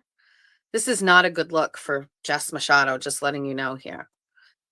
Send her the closet egg. Thank you for following her, Heather. Good morning. Is there someone in the chat I need to get rid of? What's happening? Zach, stop. Is Zach good, bad? Escaping Twin Flame is the documentary on Netflix. Maybe when you go to her channel, address her by her proper title. Is Prince of Wales, somebody tell me, he's okay, he calls you chicken? Dude, I was ready to go fisticuffs right now in the chat. I'd be like, I will remove this person immediately. Okay, he's good. Hi, Zach. Welcome. Okay. All right. I wasn't sure. All right. Let's finish up. I was trying to make myself look better here, but there's just no way around it. Want to finish show and tell CDs. I have to talk about something too. Can I just tell you, I was doom scrolling last night, and one of my favorite movies of all time is Legends of the Fall. Have you all seen this movie? Let's see. Where's Erin though? Erin isn't part of the show anymore. Dang, I almost got timed out. Don't worry, Prince of Wales, Zach. I have no idea how to do that. Is this my panic room? My new studio. All right. So Legends of the Fall, great movie. I don't know what year it came out. Let's use the burner phone to check. It has Brad Pitt. It has Aidan Quinn. It has Anthony Hopkins. It has Julia Ormond, and it has Elliot from E.T. Okay. Everybody see this great movie, right? It's a great movie. I love Legends of the Fall so much. If it comes on TV at any time, I stop what I'm doing and I watch it. I had the DVD. I had the, hold on.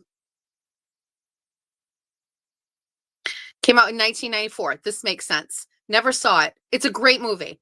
Came out in 1994. That's the year I graduated high school. So this is all on brand for me. It's a 1994 epic historical Western drama with Brad Pitt, Anthony Hopkins, Aidan Quinn, Julia Ormond, and Henry Thomas is E.T. the boy from E.T., based on the 1979 novella of the same title. I didn't know that, but it takes place in Montana. And listen, to go watch it. It's a great movie. It's really, really great. I'm so in love with Legends of the Fall that there is a soundtrack to it, and the main theme of Legends of the Fall, which I could hum for you, but I don't want to. I can't do it. Whatever. There's no words. It was my wedding song. When Jeff and I got married, that is the song that I picked for Jeff and I to. We were going to have a big wedding and then we eloped, but it was the song that I picked to play when we got married. Okay. That's how much I love Legends of the Fall. Absolutely nobody here in the comments is going, that's a terrible movie and it sucks. Everybody who has seen it is saying that they absolutely love it and that they or they haven't seen it. Okay. But I was doom scrolling last night on Instagram and I caught a guy, and I don't know if this is his thing because I just never clicked on his profile, but he was like laying in bed and he was like, let me just tell you a little bit about this movie, Legends of the Fall. And the way that he told the story of Legends of the Fall made me hate Legends of the Fall overnight. A movie that I love and adore and that I used a song from for my wedding. I hate it. I hate it. So all of you who know what I'm talking about, you know Legends of the Fall. If you don't, I'm sorry, this isn't going to hit for you. You're going to have to go watch it, then come back and timestamp it wherever time we are. We're an hour and 42 minutes in. He goes, here's the story of Legends of the Fall.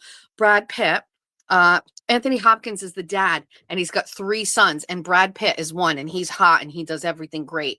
And then he has another son who's like a nerd, and that's Aidan Quinn. And then there's the other son who's kind of like an idiot, and he's dumb. By the way, the E.T. kid, his name in this movie is Samuel, and that is the name I had picked out for my child. I was going to name Jack Samuel. This movie has woven a thread into my life like you wouldn't believe, and I love Legends of the Fall so much. So he's like, so yeah, here's the movie. He's like, so he's got these 3 kids, and Brad Pitt is amazing, and he's great, and the dumb brother is so stupid. He's like, I'm going to war. And the other brothers are like, don't go to war. And he's like, I'm going to war. And so the other brothers know that he's so dumb. They follow him to war. And he's so stupid, he dies. He dies. But before he did that, he brought a beautiful, hot girl home. And all the brothers wanted to bang her. And the youngest one, who died in the war, didn't really even understand like how to bang her or whatever. But the other 2 brothers were like, we would bang her. Then he goes to war and he dies and he comes back. And as soon as he comes back, what happens? Brad Pitt bangs the widow, right? Just bangs her. And everything is like kind of great. And then he's like, yeah, bitch, I'm out. I'm leaving. I'm done here. I'm going away. You're never going to see me again. And she's like still staying there because she has nowhere to go. The first one's dead. This one's gone. And she's like, I'm going to wait for you. And he's like, don't do that. Just don't do that. And she waits and waits and waits. And guess what? He never comes back. So what does she do? Naturally, she goes and hooks up with the 3rd brother. Okay. And they get married and he becomes a congressman. And they like go and be rich, and they move to Helena or whatever. Is it Helena? And now, right? And then Brad Pitt, Tristan comes back. And I know, there's some women in this chat that name their kid Tristan. Tristan comes back and he marries like the Indian daughter, and they have kids and they are like thriving at life, and he's happy. The inner beast in him has settled and he is happy living a life with the Indian girl, and they have kids and they're happy. And Julia Armand is still with the nerdy brother, and she's miserable and he's miserable. But because he has issues with Tristan, he feels like he won because he got the girl from both the brothers. One is dead and one is crazy. And so he feels like he wins. But if he was really being honest, he would know that she didn't really love him. But anyway, he's just thriving and he's so happy. She kills herself. She kills herself. She's so miserable without Tristan. She just kills herself. And then Tristan's wife gets shot. And then all of this starts happening. And then the congressman brother ends up helping him kill cops and hide the bodies. And then Tristan gets killed by a bear.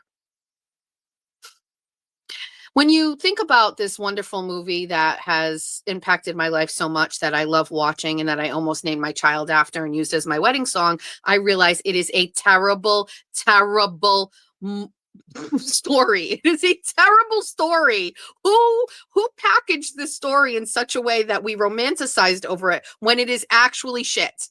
What is wrong with us? And why did that appeal to us in so many wonderful ways? Like, what are we doing?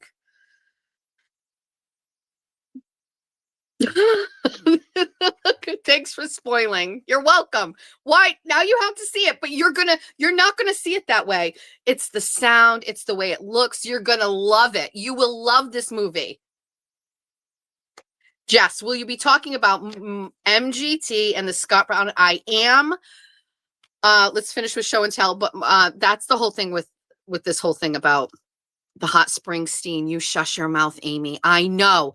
Listen, it's the most like iconic moment where he's like Brad puts these gloves on his hands and he goes like this and he tips his hat and the water comes off and the brothers, like they're brothers and they kind of like tussle and roughhouse together. I mean, it is like a feast for the eyes, just saying. Okay. Brad Pitt has long hair. I don't know what else to tell you. Christine is saying we were too mesmerized at how hot Brad Pitt was in this movie. That has to be it. There is not one bad image of Brad Pitt in this movie. And it's not that he was fine. He was godlike. Like he was like Greek godlike. His skin was like tan, his lips, his eyes, his hair, his body, his hands. What on earth? We were sucked in. We were sucked in so badly. You're right. I'm so glad the besties like Dr. filled this with me. We were so sucked in by the way that man looked that we completely did not acknowledge what an absolute dumpster fire this movie was. It's terrible. How about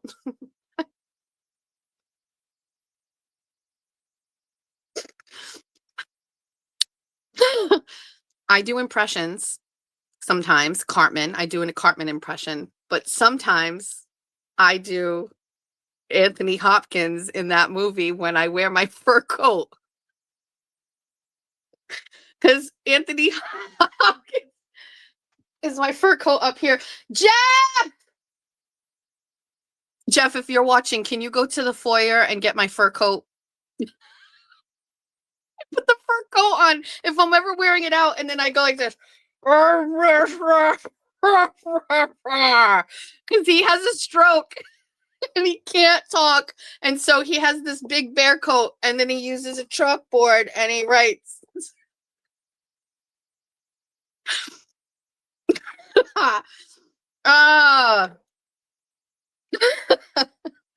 Jeff, get the fur! I need my fur. Oh, he might be getting it. Don't you get me started on Meet Joe back. Oh, good morning, Phil. You're just joining. Don't get out of here. Leave. You don't want to see this. Aidan Quinn was also gorgeous too. Help. Aidan Quinn was hot in that movie. My coffee is cold. I need my fur. I can't properly. Hold on. I'm going to get Jeff to get the fur. Hold on. I'm in my house. There should be no reason why I can't get this done.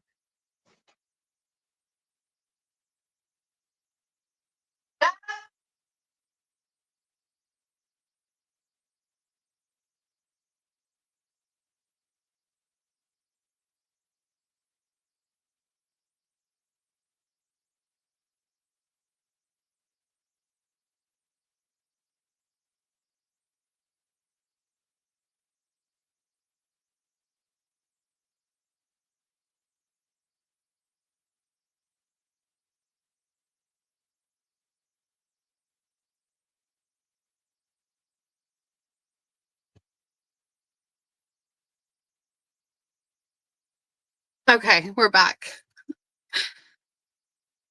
Also, Jeff didn't take the thing downstairs. It's on my bed. Okay. Like he was here, he had the Dutch oven, and he didn't take it downstairs with him. He just left. It's on my bed. It's on my quilt.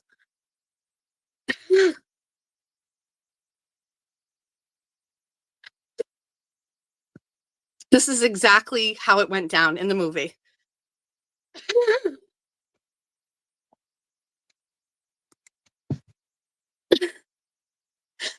Anthony Hopkins is sad. One of his sons is gone. The other son is a congressman, but he's a sellout to the man. Tristan, his favorite, basically is here and he's trying to live his life, but he's bootlegging. And it's crazy. Anyway, shit goes down. Anthony Hopkins has a stroke. Follow me on this. He's got a chalkboard and he can't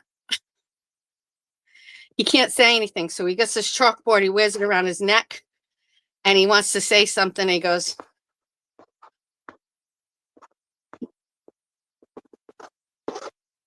"Frock him.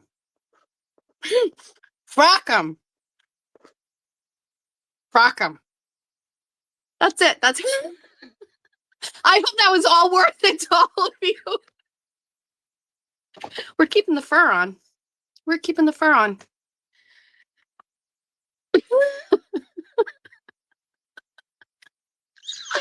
Oh, we're unhinged. We are unhinged. The show has gone down. Let's go back to this. I keep forgetting this is the camera. Finishing show and tell. I can see all of the laughing emojis. You guys like it? I want to live in the chat. Don't make fun of it. Jeff, you're in the chat. I was calling for you to bring me the fur. I had to go downstairs to the foyer and get it.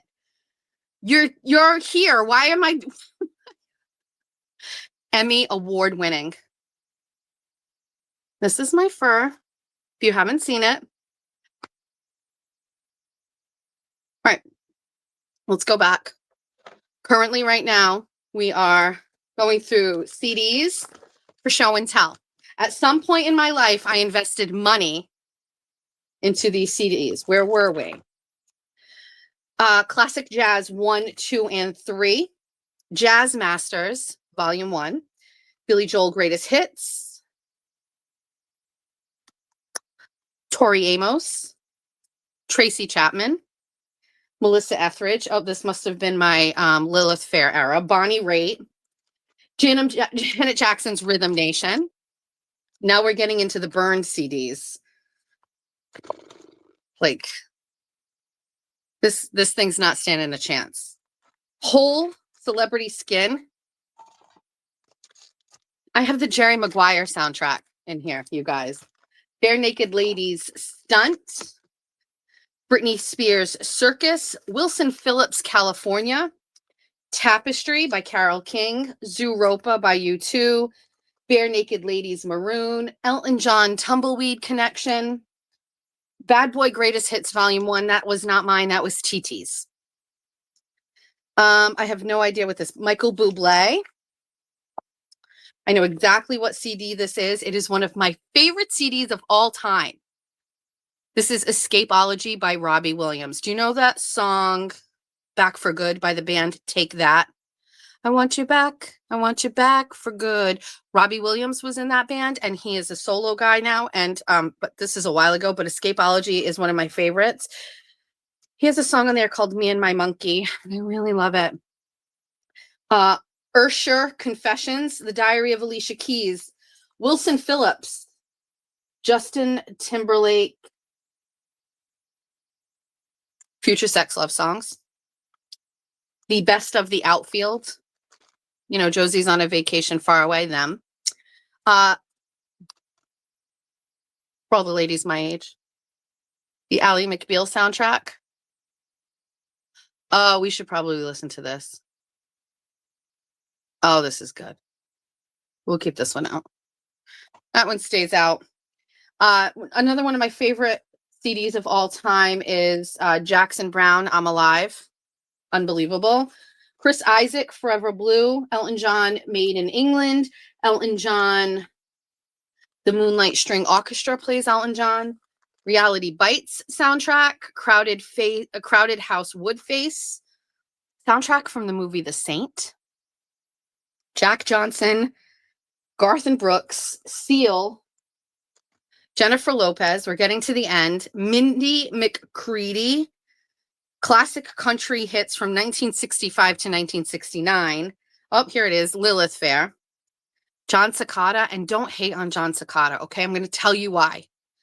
Every song is a banger from John Cicada. It was overlooked, and we should have given him more, because years later, everything from him hits, and he didn't deserve us abandoning him, but John Cicada, so good.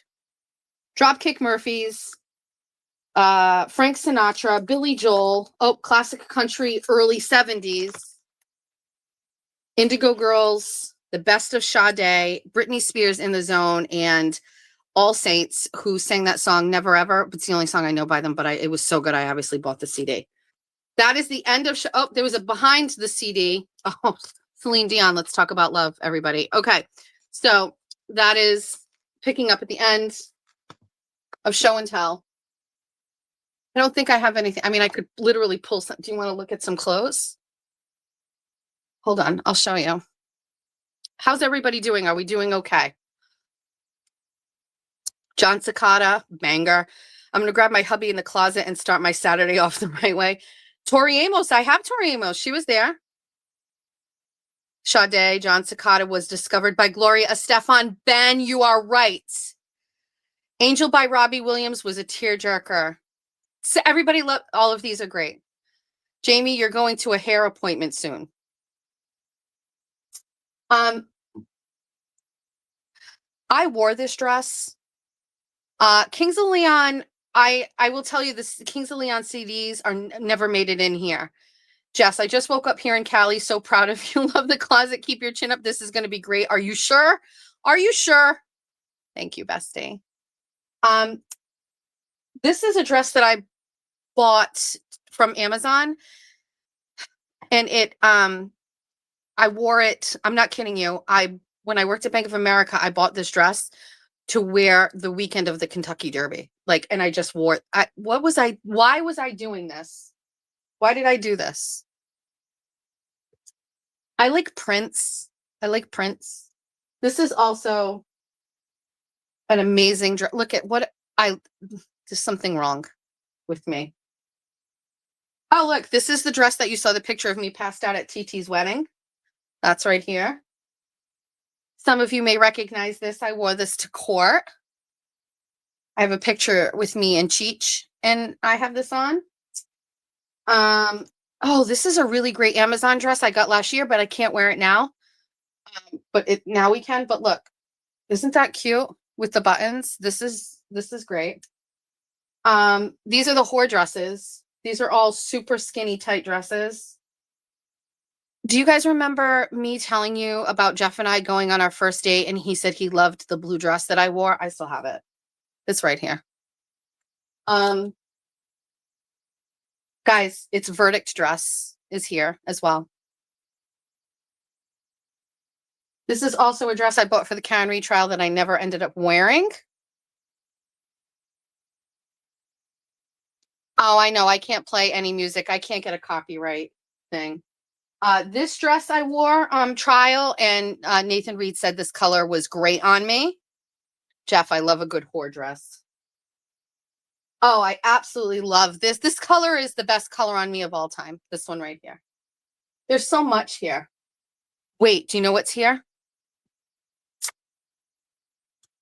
Okay. Follow me on this. Do you guys remember the Kardashians had clothes? And they had the Kardashian collection? Okay. I have 2 Kardashian collection dresses.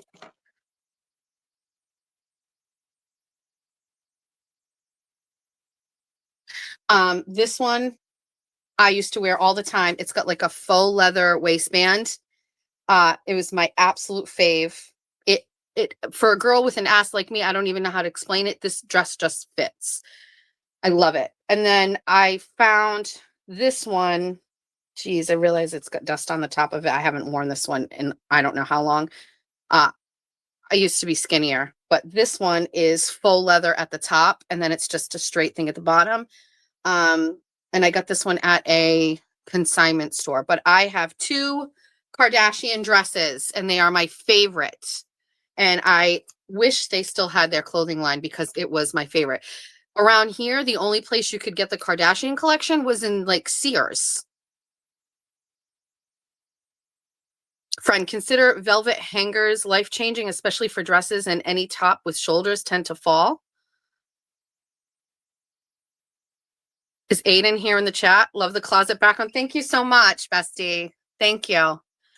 So yeah, so those are the card. Yeah. I mean, the closet is an endless supply of show and tell items. All right. So because the Kardashians are whores. Jeff started the whole whore conversation today, just so we're all clear. All right, so we did show and tell. Thank you so much to Cybercheck for being our guest. We talked about Legends of the Fall being an absolute dumpster fire of a movie.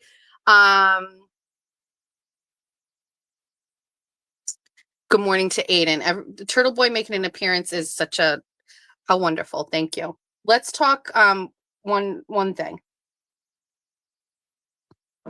So, as you all know, earlier this week, Kayla Churchill put out a video that Kate Peter made. And I you gotta love Kate because Kate put out this video. First of all, I wasn't really sure who made it. I don't really pay attention to this stuff, but the fact that this was like some sort of elaborate production of finding videos of me, old clips, and then putting it together in a video. So remember we did this the other day where we said, it was like, close your eyes and think about this person doing A, B, and C. So let's close your eyes and think about Kate Peter sitting at home. And I don't know what home is, and I don't know what it looks like. It may be just like this. Who knows? But think about Kate Peter sitting down, and I don't know if she did it from a phone or a laptop. Let's go with laptop. And close your eyes, and you all know what Kate Peter looks like. And I am sorry for this visual. You have to deal with it right now, but just think about this. You're Kate Peter. You're sitting at home. You're sitting on your couch that someone paid for you, bought for you as payment for being a menace. And you pull out your laptop and you type in Jess Machado School Committee, and you find like these old videos of Jess Machado, and you get the links, and then you go down another hole and you get another link, and then you come on YouTube and you type in Bunny After Dark, and you're finding old Bunny After Dark. Are we all together? Are you all doing this? I'm sorry you have to picture this. Just close your eyes and follow me. So now you're getting all of these things and you're like, now I've got to put this together in some sort of like cinematic vision. And you use whatever app you have to make these videos with the voiceover, and you put the video together and you splice it. Let's just say that this took overall from start to finish, let's just say 1 hour. I personally think it took longer than that, but let's just say it took 1 hour. So over the course of an hour, you're digging up these links, or maybe people sent them to you, and you're using something on your laptop, and you're making this Emmy Award winning, Oscar, criteria hitting piece on Jess Machado with the graphics, with the words, with the subtitles, and with the voice. Then you make a voiceover. Like at some point, Kate Peter takes this visual, and then she, in her home or wherever, puts a voiceover and like thinks about what she wants. I've done this for politicians, or I've done this for like restaurants that I used to do ads for. Like she thought of what she wanted to say, and then she probably didn't do it on the first shot. She probably had to do it more than once to get it right, to line up right, and then makes this video and puts it out on X, and it falls so flat. And she must have been so disappointed that it didn't hit and that nobody was interested in it. And then 2.5 months later, a political adversary of mine either gets it or finds it or is sent it or whatever, and takes it off of X, which is where like the whole world is, and then brings it over to Facebook, where people who don't know how to use X live. And that video goes like viral. Like the pride that Kate Peter must be feeling about her work, and it going viral around here. I said this on like the morning drive. I alluded a little bit on Bunny After Dark. I knew that video was going to take off down here, because this is everybody who's on X. This is the world, but then you have your home and your space, and everybody knows me here. Everybody knows me. You either love me or you hate me, but you know who I am. I'm not saying I'm famous, but everybody knows me down here. So that video got shared like 50 times in all these Facebook groups. Everybody got it or whatever. So Kate, well done. You did an amazing job. Great. But Kayla Churchill posted this video, and I don't know if I'll be able to, let's pull out the burner phone and let's see. We're not going to spend a ton of time talking about this, but there's some new developments I have to share with you on it. So let's see if we can get on Facebook here. I'm logged out.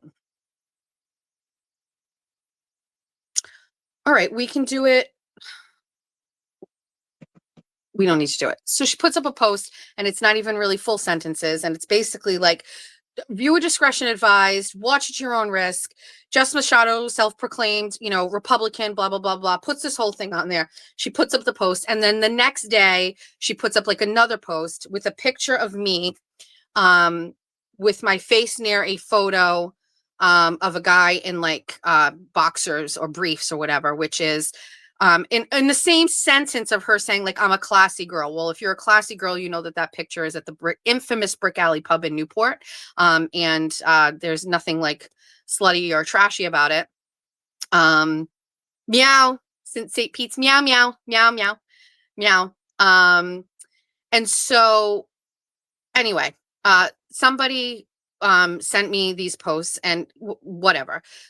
It led to my landlord getting the post. It led to it going to one of my daughter's teachers. It led to a lot of things that happened, and it led to exactly this, which is why I'm in a closet, because I don't have a space anymore.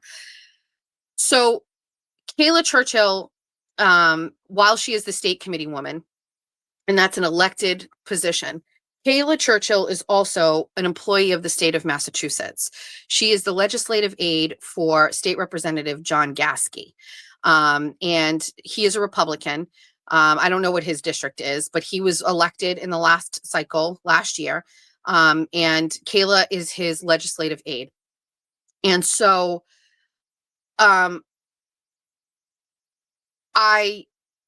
using the post Kayla put up about me were public. So using not my Facebook, but someone else's Facebook, I went to the post and I looked at it. And the first thing I did was check and see whether or not these posts were posted during work time, because you cannot use Facebook or social media during business hours while you work as a state employee for any political purposes. And in the posts, she mentions me running against her and how she is a state committee woman. And so it would be a violation. Now, there's a thing called the Hatch Act, and it doesn't constitute that. But if you're an employee of the state of Massachusetts, which Kayla is, and you are on Facebook and you're posting something about me, disparaging me, dragging me with this video, and you're talking about you being elected and me running against you, that's a problem. And so at first glance, it doesn't look like any of those things are hitting that mark. They're posted at different times. But on further glance, that's not actually quite the case. And so one of my favorite things to do is to look at edit histories on things. And people forget that you get one shot to post something on social media, whether it's on X or whether it's on Facebook. I don't know about Instagram, but if you post it one time, you post that. If you want to change it, you either have to delete the post or you have to edit the post. And I learned this because I remember reading somebody's post last year, and I remember something very minute that wasn't there. And I went, and then you can click and you can see edit history. And it is one of my favorite tools that I'm sharing with all of you. And I know that by sharing this, it almost will eliminate people from doing it, because now you know about it. And so the edit history on Kayla Churchill's posts, unfortunately for Kayla, actually take place all throughout the day during work hours, where I've confirmed that she was actually working. And so I compromised an email with the screenshots of those edits, and I sent them to the appropriate agencies, because Kayla Churchill, while using my tax dollars to work for the state of Massachusetts, was actually attacking me on social media and talking about campaign things while working for State Representative John Gasky. What's also deeply concerning deeply concerning, is the sheer number of times that Kayla Churchill actually edited these posts. And it is beyond telling and deeply disturbing how often an individual thinks of me. It may still be up. If she's watching right now, I know we're on limited time. She'll either block the post, take them down, or whatever. It doesn't matter because they've been memorialized through screenshots and screen grabs. But what is insane is there are posts, she posts, and then the edit history. It's almost like throughout the course of all day long, she is thinking about me and going back to the post and editing it, changing it, making it worse, adding new things, making it more like flashy, change it. You know what's crazy?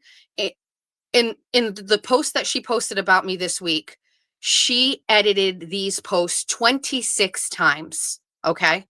26 times she went back to these posts to revisit it, change it, and update it during the workday while she was working for the state of Massachusetts, getting paid by tax dollars. She did this, but keep that aside. Okay. What if nothing happens from that? The only thing that will happen is that she'll learn not to do this again. Okay. But what's scarier to me is that this woman is on her Facebook revisiting a post attacking me. Now, you could never go and say, like, well, I put it up one time and what happens, what happens. No, you went back at 8 in the morning, 11 in the morning, 12 in the afternoon, 4 p.m., 8 p.m., 11 p.m., 12:45 in the morning, 2 o'clock in the morning. You just won't fucking stop. That is scary. That is obsessive. That is weird. It is weird. You have children. I could never spend all day thinking about people and doing these things when I have a life, when I have my family. I've got dinner to make. I've got bread to bake. So I'm just going to say that I learned what we see on the surface is one thing, but you have to look deeper. And I have no problem sharing all of that because I think it's what somebody said. I told somebody and they said, well, don't tell anybody that. Can I not tell anybody? I have to tell everybody everything. I have to tell all of you. Sounds like that wacko ex-girlfriend that Aiden has. You mean Meredith? Yes. It's crazy. It's crazy. And so this happens, right? So I figure this all out. I memorialize it. I print it all out. I get all this stuff. I send an email. It is what it is. I don't really care. Okay. What Kayla does on her downtime, I don't really care what she is doing when she's pretending to be a Christian. I don't really care, but I do care. I do care. If you are using my tax dollars to pay your salary and coming at me, it's not going to happen. So it's gone to where it needs to be. There was an event that happened this week, a political event where a bunch of people went. And I guess there were some people there that know State Representative Gasky. And I guess Representative Gasky, who has chosen Kayla to be his aide, is aware of what Kayla is doing.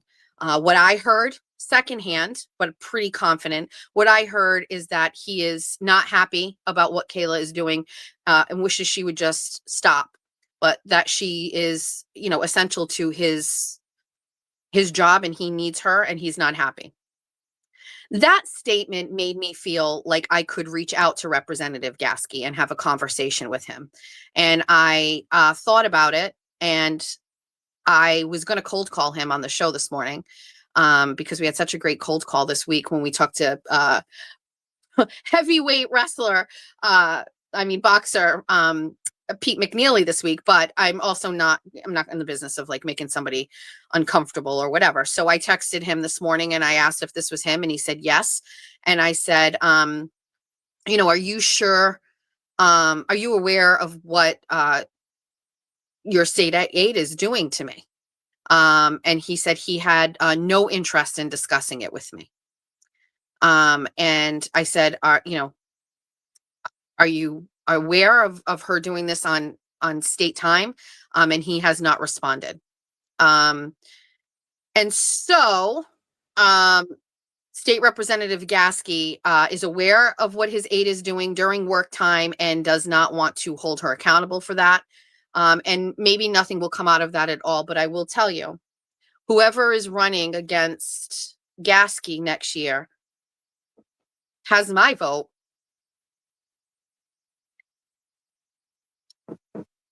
Has my vote.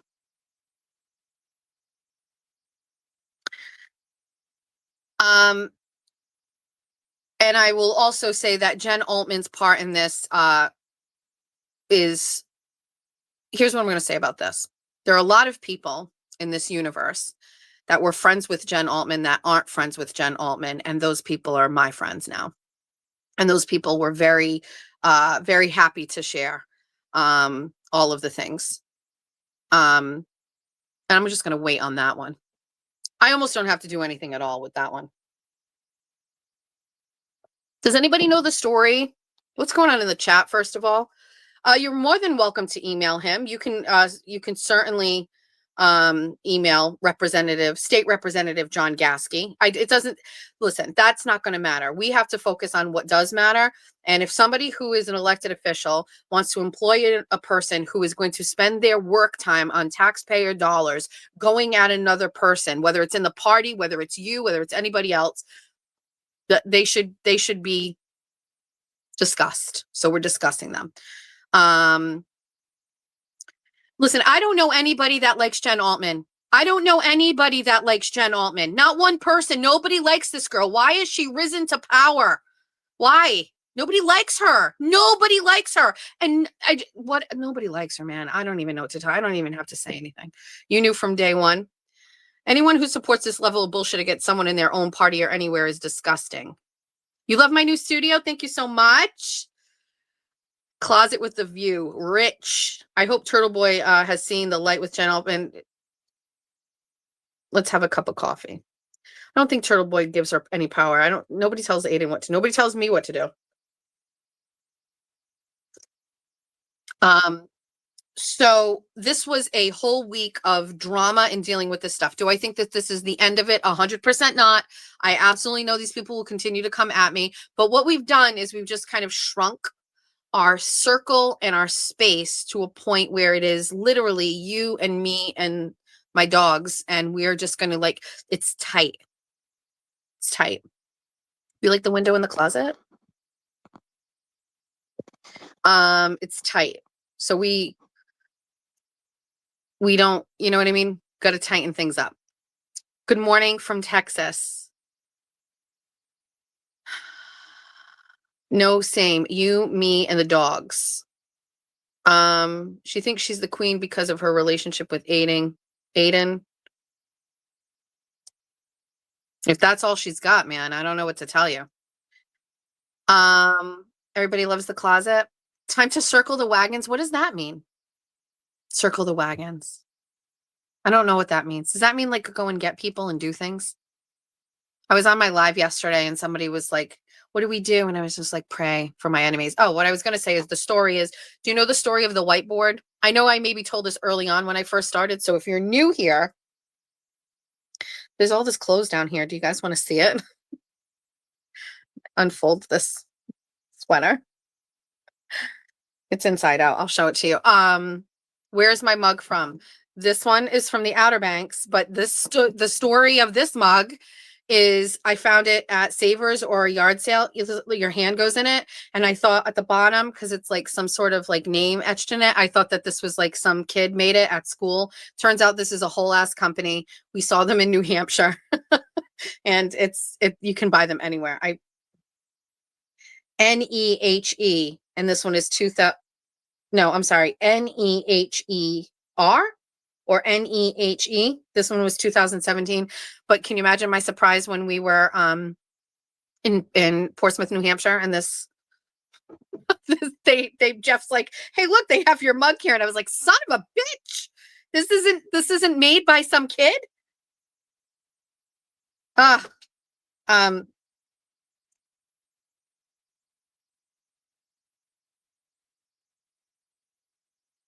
Before all of the faux Chanel stuff hit the stores, I had this.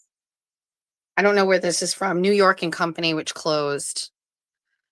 Anyway, so there's that. So let me, I have to find my notes for this show, but they're in this phone, which unfortunately, if you're just joining me, we tried to use my laptop and for some reason the sound isn't working. So, oh, you know what I have? Just here in my space, because we were talking about him. My son is named after my friend Jack Rua, and that is Jack Rua.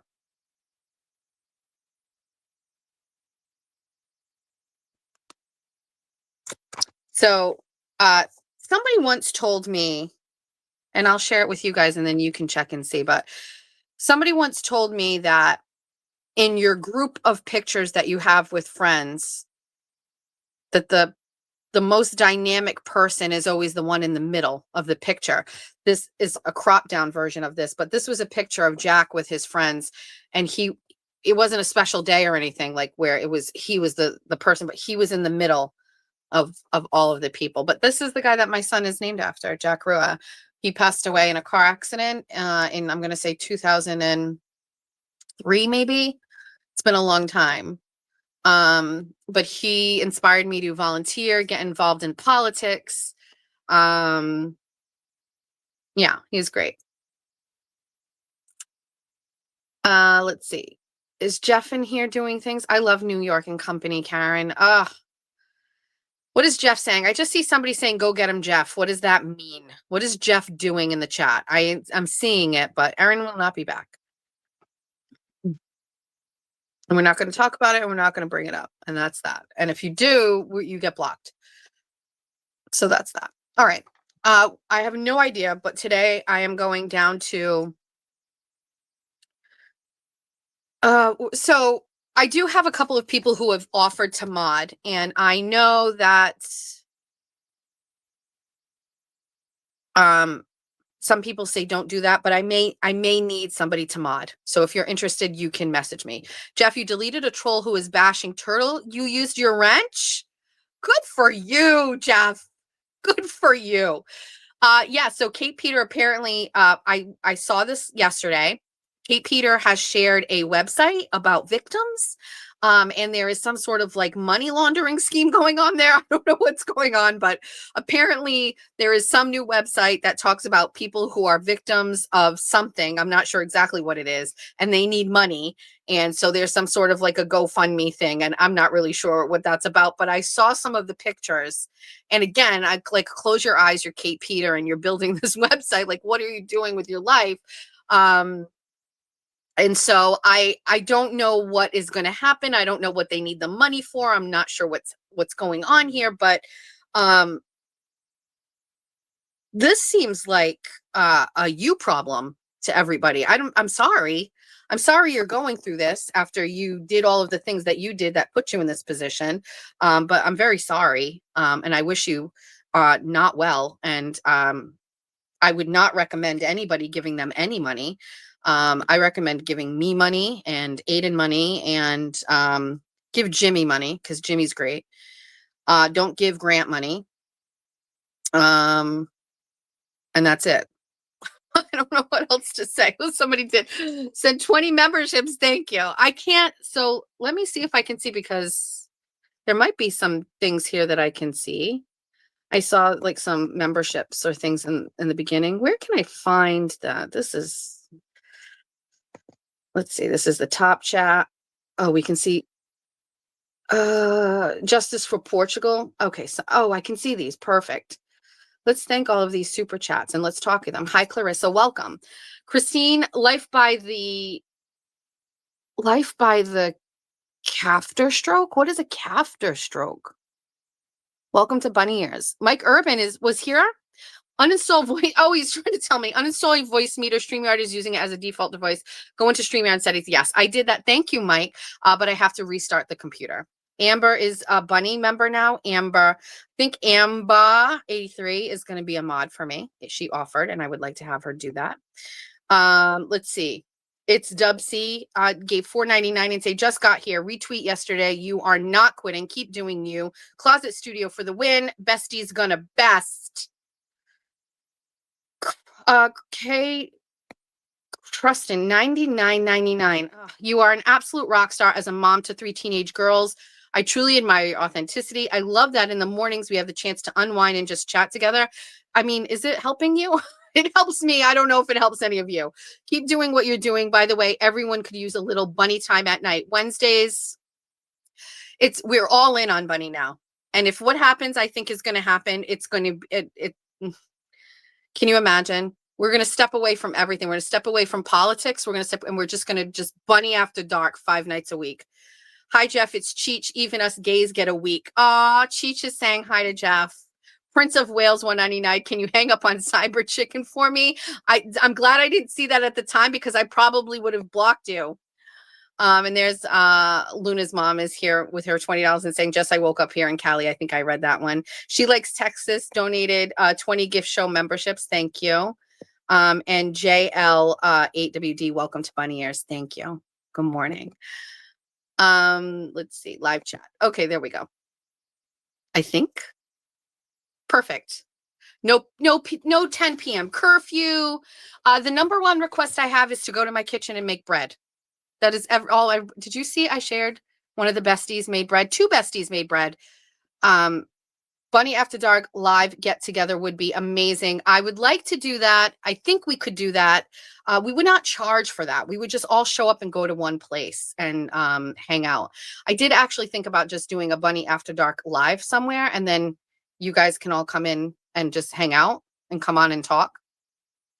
You want a cooking class? Oh my God, that's a lot of pressure. I don't have a great kitchen. Machado, that was a really great thing to come out of the show. I love you when you need to carry on. I am. We're pushing through it. Listen, I talked earlier. I hate that there's been some disruption in the momentum, but we will get there. I suspect it will get worse before it gets better. And unfortunately, that's what I can't stop looking at the chat. It's so nice to be able to be on the chat. We'll definitely figure this out. I do think we're probably going to, so we're going to move out of the studio this week. I think Wednesday will be our last day if everything goes well. I have all of these things. And so I think we're probably going to have to use Julia's room. I'll talk to her a little bit more today because we're going to go down to the wedding venue and see how she feels. And I think we're just going to do the studio here. It's weird to have a studio on the second floor of my house. That doesn't feel right. I don't know why. That feels like this is like our home where we live. So I don't know if I love it, but we maybe just work on it and we'll figure it out. You guys love the closet? What's wrong with you? Somebody's coming in my room. Quincy. The troop Jeff's here again. Do you want to come in? Hi, Quince. Hi, Quincy. Hi, Quincy. I'm gonna clean the house soon, so I just want to say hello. Come say hi to everybody. I changed. Jeff's in a different hoodie now. Green hoodie. That was pajama hoodie. You want to sit here and talk on here? You can sit and talk to the best. You want me to sit on your lap? Okay. Hang on.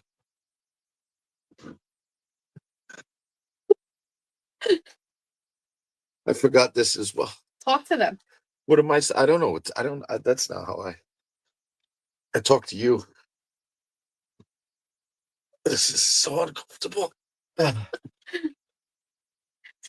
You're not a very good sense. Oh, did you see? Did they catch a peek? Did you see my Colonel Ludlow impression?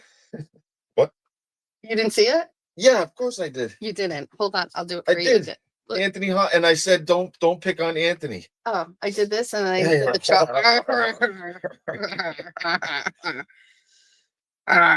Brad Pitt is Jesus. Why are you carrying around the whiskey? Why are you I like unopened things. Probably can't say that about Jeff, do you have a Christmas nightgown? Did you just say Kate Peters? It's Kate Peter. Oh no, I said I like unopened things. Never mind. Stupid joke in my head. Heather, message me if you want a mod too. Jeff making costume changes. Yeah, I just went from one pair of sweats to a different pair of sweats. T-Bone. I don't know why. Who's T-Bone? T-Bone Somebody said something about Aiden is going to be getting arrested or something. Sure.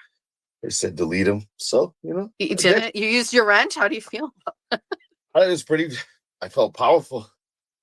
I put him on a 24-hour timeout in the corner. What is this? That's the blue dress. Yep. All right about no, it's okay. It's been clean. What else you got in here? Oh, it's drunk lady dress. Ooh, It's this a is a drunk lady fucking dress. good one. Oh, show it to them. Take it off and show them. I didn't even pull that one out. That's a good one. This is a cotton dress from Target. Jeff likes this one because my boobs look great in it. Wonderful. You can pick out another thing that you like and show them.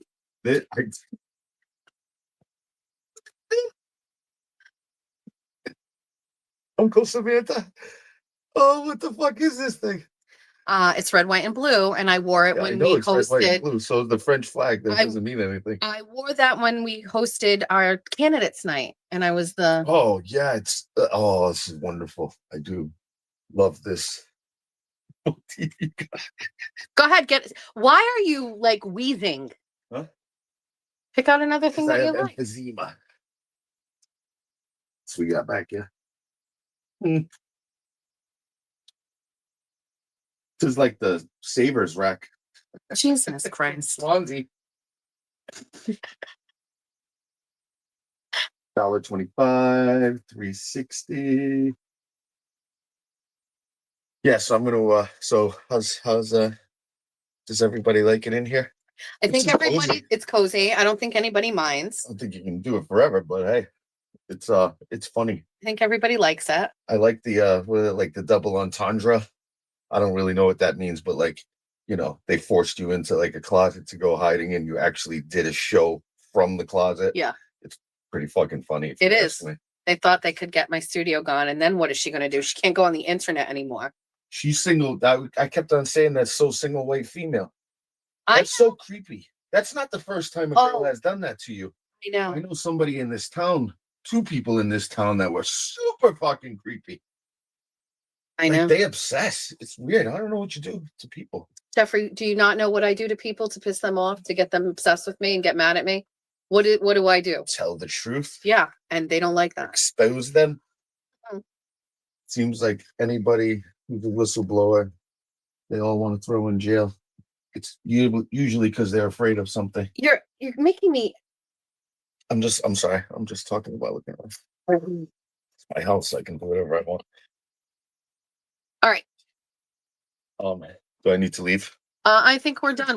It's almost 12 o'clock. It's 11:30. We knew this was going to be a short show today, so. Oh, you're almost done with the show? I think so. 2.5 hours? Yeah, that's about it for today, I think. Usually you put in a lot more. I'm a little uncomfortable, and I had to use this phone and not here. I have to pee. You want to sit here while I go to the bathroom? No, that's. Could you do that for a minute? No, I don't know. I have to go to the bathroom. Could you just sit here for a minute? Here, take the fur. Jeff's going to be here. What am I supposed to, what do I talk about? Whatever you want. Sit down. Don't touch anything at all. You can't touch anything. Just hurry Just up. sit down. I shouldn't be doing this. Here you are. This is where you're talking. StreamYard. These are the comments. These are the comments. Don't be mean. Don't What be do I mean say? to them. How do I do this? Just talk to them. Say, ask me any Oh, question about I Jeff. can just look and see what's going away in the chat.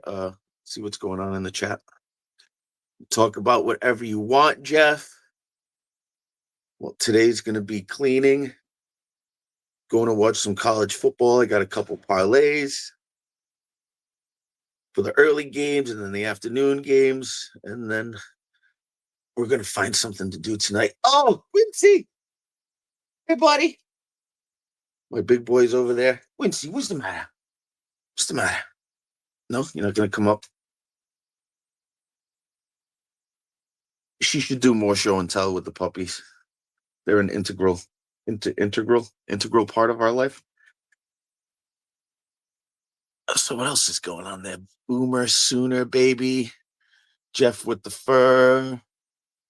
Jeff, pick up Jeff's phone and call a bestie. I'm just gonna literally just read what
actually pissed off about this. He's mad. You put me in charge, and then you don't keep your phone on. It timed out a little bit. I don't know what to tell you. And We're I back. was in the middle of telling them how you all fucked me over on golf. That's Sky Daddy telling you to not to do that. Stop yelling and screaming about it. And he was like, we're shutting this down. That's exactly what happened. What? Yeah. Sky Talk Daddy about was golf. you just said you were talking about golf and how you got fucked over. And so Sky Daddy was like, nope, not on this I show. was being nice about it. After you. Go ahead. Finish it off. About it. I don't know where I left off. Finish it off. I don't know where I left off. Go ahead. Where did I leave off? I don't know where they last heard me. I don't know if I didn't get to tell the whole story. I don't know if it was in the middle of the story. Go ahead. Keep telling your story. Now that I'm here, go ahead. Keep telling it. Oh, the one where we were supposed to move furniture. Yeah. For your daughter, helplessly and he didn't get needed to our golf. help. He didn't get to golf. And you yelled at me and said, I don't need to golf. This is it, blah, blah, blah. And then I didn't get to golf. And Tell me where. did I complain one time though? Tell me where it hurt Did you. It hurt me. It hurt me in, my arms, my legs. It was that's good exercise. Yeah. But now you ruined it. You just ruined it because you shut me off on purpose. They heard nothing. They heard nothing. See? They missed the whole story. What the fuck? It froze when Jeff was in. Immediately? So I was talking to myself the whole fucking time? Well, literally in this house, that's usually the only person that listens to me. Missed the whole thing. Is myself, my fucking dogs. That's bullshit. Go ahead. Wait, he sat down and froze? No. What the fuck? Oh, that Froze is right so after great. Boner Sooner Baby. What? Boomer soon. What the fuck? This is the original Bunny After Dark shirt that I wore on my first Bunny After Dark show. You may have seen this clip going I'm around. so upset. Go ahead. I thought I was doing okay. I went to the chat because I didn't know what the fuck to talk about. Go ahead. So I just started Go reading ahead. the chat and just Go ahead. replying. Something about somebody loves my blouse collection. Mine. Said Jeff, not Jess. Thank you. Jeff, do you know the Aguiars from Peabody? No, I'm from Somerset. You're doing great, sweetie. Jeff, you're doing great. You were doing great. Oh, yeah. See, I said I was going to do, I got my parlays coming up for college football. The early games, Yeah. the late afternoon. Uh-huh. And then once that shit's done, me and you would figure out what to do. Sure. Thank you so much for sharing. And then I started getting, into the golf You're not story. even on the camera. Then I started getting into the golf story. Why on the camera now? It's right here. Wow. Is that how many people are watching? Yes. Holy shit balls. How come YouTube doesn't translate that's that? all my That's all of platforms. it together? Yes. Yes. So, That's YouTube, Facebook. Without saying them, I don't want to say that. Is that a good number? Yes, You're doing good it's a today? great- Everybody likes your closet? I'm doing well today. Yes. That is a good number. I'm cleaning out my closet. I'm sorry, Mama. I never meant to hurt you. Nope. I never meant to make you cry, but tonight I'm cleaning out my closet. Alrighty. That was Eminem for you guys. Enjoy. Thank you so much for being here. Okay.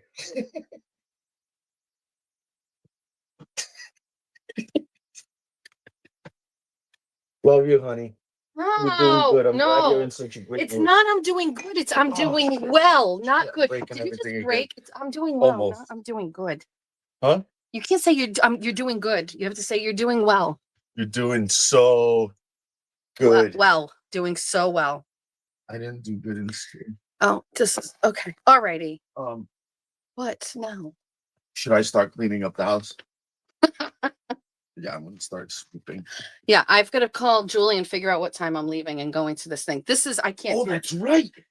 Yeah. Are you still doing that? Yes, but it's Oh, that's a nice day for you. no, it's only a couple hours. We're there. It's an hour and a half, Yeah, and then we we get to eat probably some nice food. It'll be fun. Can you hang this up? How does he walk? Do not. I'm just talking about the movie. You did worse than I did. Literally. Do you want to do, reenact them? because now we can do it because we're here. No, this is dresses Where does fur go? in the foyer. Yeah. It goes in the foyer. Because we're here, do you want to do our handshake this now is for the me. besties? All right, you guys have always known we have a secret handshake. Careful, this might get you canceled. This might get me canceled. We have a secret handshake, okay? Oh yeah, sorry.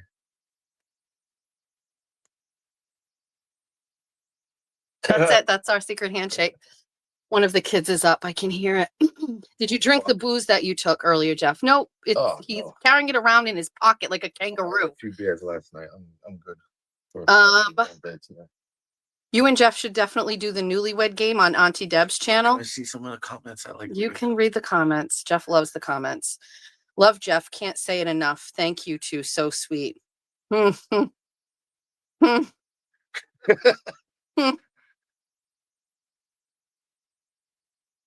He's reading all your comments. I'm just reading the comments. Did they? Can you scroll up? Did they like my Eminem? They song? loved your Eminem stuff. Yes, they absolutely loved it. You didn't see it because you were. How about we scroll up on the comments? How about you just take your little finger and scroll right up on the comments? Because it's going to slow it down, but okay. Scrolling up on man, we're getting you another laptop. Scrolling up slows down your computer. Definitely play the game with Jimmy. I don't know what it is, but somebody gave $50 and said, "This is your best show yet, Jess." Thank you. No, I don't keep going up. I'm going up. I'm figuring it out. Encore. Oh yeah, I got an encore. Which kid is up? Jack or Georgia? Good morning. I told you it's Jack. Sauntering out of bed at 11:44. Jesus Christ. No, he's probably been computer hacking. All right. Let's tighten up some stuff here and then probably end this. Good morning. Let's meet at the Commons today for a glass of wine. Bye, everybody. I would love to, but I am hold on, I have to talk to Jack. Jack, you can come over here, but don't go on camera. Hi. What's up? Oh my God, all my kids are up. Is Georgia up too? Come in and say hi. You have to come in and say hi. Everybody knows we're doing this from home because the studio's gone. Come down and say hi. Jack is here. Do I have to get on camera? Yeah, just bend down and say hi here for a second. Yeah. That's Jack. Georgia, just say hi. 2 separate streams going. Is that what's going Well, if you had been up, you could have helped me with this, but it was like, on in this one? no, this one, the microphone isn't working. So I had to stream from here and I'm just reading the, Can we fit in the closet? everybody's in the closet right now. Jack, Georgia, and Jeff are in the closet. Everybody's saying hi to you, Jack. Georgia's here as well. Huh? I don't know. Something happened with my mic, and so I had to improvise and I had to do this. Embarrassing. Why are you both just getting up now? I've been up. Everybody's saying hi, Georgia. We didn't want to Yeah. disturb you. I've been up since 7. Oh, what's the plan We're gonna go get Dunkin'. right now? Yeah. No work for you today? Anything going on at all? I have to leave with Julia to You go have to. people to entertain. You're just talking. to Oh, your this kids. is entertaining. Look at everybody is saying good morning to you guys and how much they love you. Closet family, they're calling us. I don't want them saying that we're all in the closet. That's not a good look. Hold on. The dogs are also in my rooms. Quincy. I have to leave with Julia to go down to the wedding venue. So I think she's coming here at like 12:40, 1 o'clock. What time are they back? I think it's going to take like 3 hours, 4 hours, and then I'll be back. What do you guys want to do later? Want to hang out with me? Bye. Bye. I'm gonna change up. Wait, say goodbye to the chat. You have to come back and say goodbye to the chat.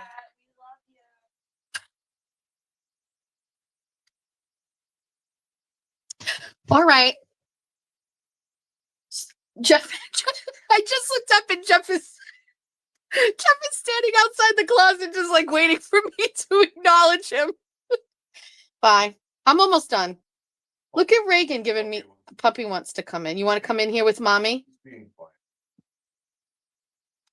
Just don't step on the Kardashian dresses.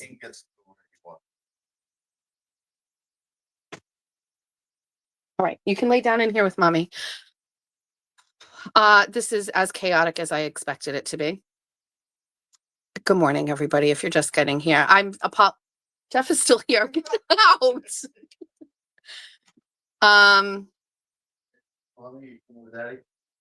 Here you go. All right, let's read some comments and then we're probably going to end this. All kidding aside, this isn't really what I would like to produce.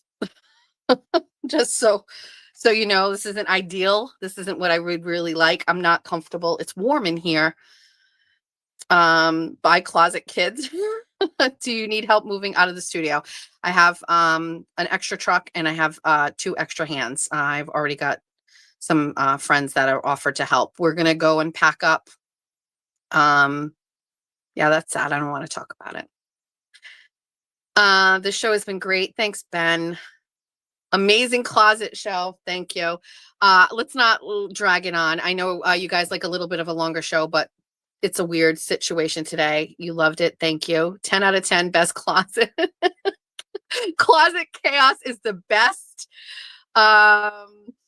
Just finished hair, listening happily when I was doing it. Thank you. Good morning, Amanda. The chat is very distracting. I've told you how long I want to live in the chat. I want to live right here. I love the closet show. 5 stars for the new closet show. Jess, you always come on top. Love the closet. Are we on top? I'm not sure. Oh, I should have told my kids to get me a Berry Burst Energy. You think they will? You think they'll come back with something? Probs not. Great show today. 12 out of 10. Let's go. Closet Clan. Fun show today. Thank you. Guys, thanks. Just wanted to take another second to say, I'm probably downplaying how overwhelming it was, how many messages I got, emails, text messages, calls. Somebody called me from Facebook Messenger yesterday. I am overwhelmed with how many people, strangers are messaging me, calling me, and talking to me. I'm going to try to respond to all of them. But if I don't, I just want to let you know, like I said yesterday, I read all of them. I have read all of them. And it does make a difference when you have complete strangers who are supporting what you do. I know that the haters will say, well, it's easy to support Jess if you don't know her, because if you know her, she's like, you know, a bitch or whatever. And that is why I try to overshare with all of you so that you really do know who I am. I do try to share my flaws and my mistakes and what I've done wrong, so that it feels a little bit more authentic than I think what you get from your average content creator. I said from the beginning, I didn't know how to do this. It didn't feel right to be weird and blanket statement and like everybody and everything. And I'm hoping that authenticity pays off in the end. I've had some people who I really care about suggest doing things differently.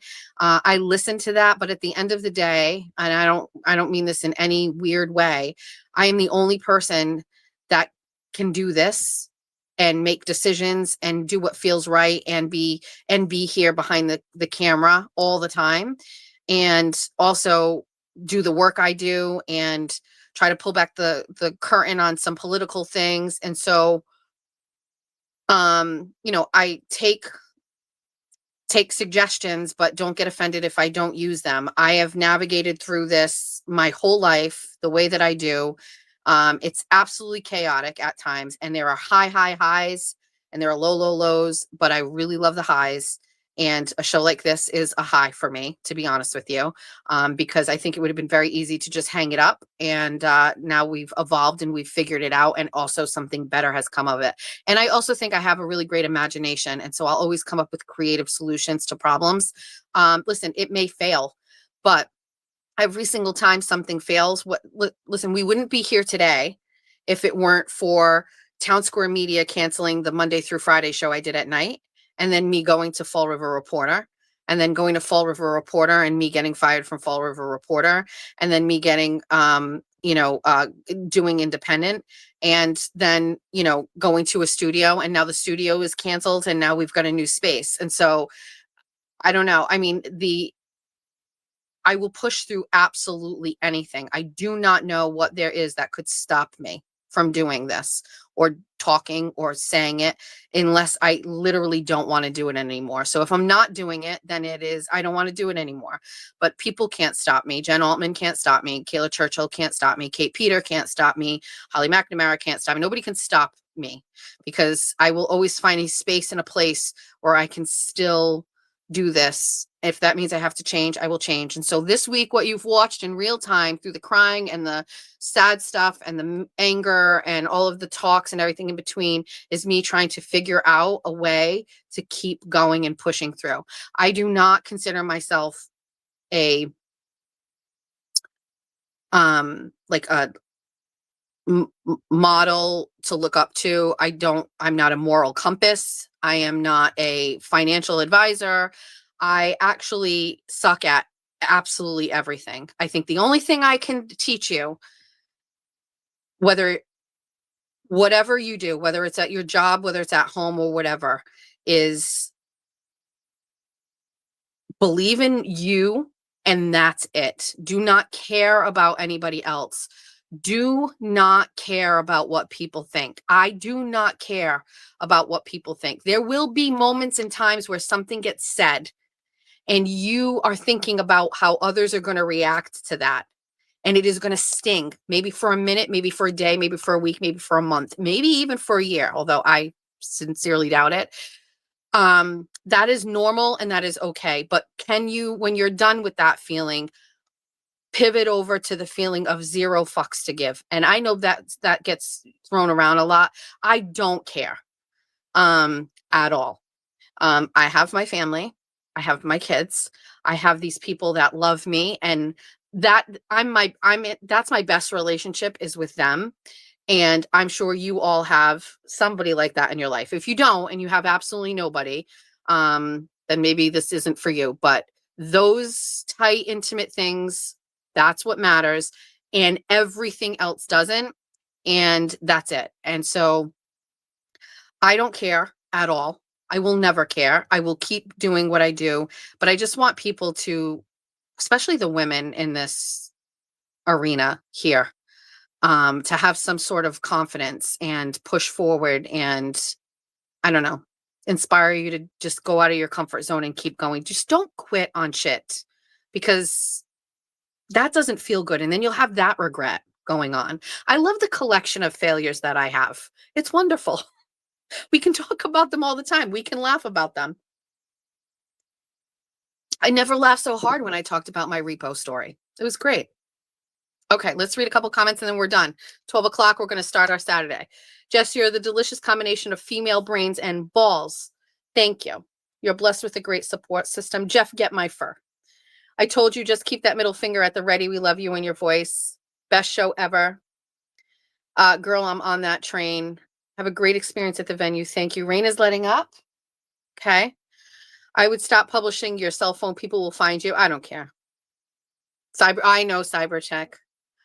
I know. We all get knocked down and we all get back up. That's right, Ben. You can't thrive until you fall and learn. It is almost comforting to fail. I don't know how else to say that. It is a weird comfort. Also, set the expectation low. That's the other thing too. Like, you can't set the expectation too high.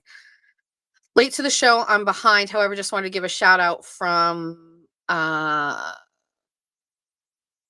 somebody just said, I haven't put on eyeliner on my bottom lid since you make fun of Kalis. Sun is finally coming out. You fail and then you learn from it. The repo story was an absolute best story. Did you see the skull found at South Boston Pier? No. Oh my God. It's not missing the night away. Isn't it pissing the night away? Jeff is doing, I get knocked down, but I get up again. Aiden hooking up with Lindsay again. Thoughts? Do you want my thoughts on that? Does anybody want my thoughts? First of all, did he? I don't know. Do you want my thoughts on Aiden hooking up with Lindsay? Yeah. Yep. On board with it. One time. I would rather hear Aiden hook up with Lindsay than hook up with Meredith. That's where I'm at with that. I don't really care. I don't think he did. But apparently this is going all over the place. Yeah. So I don't believe it for a second, but I'm going to tell you something. I don't hate it. One time. Just like one hate fuck. That's it. And then be done.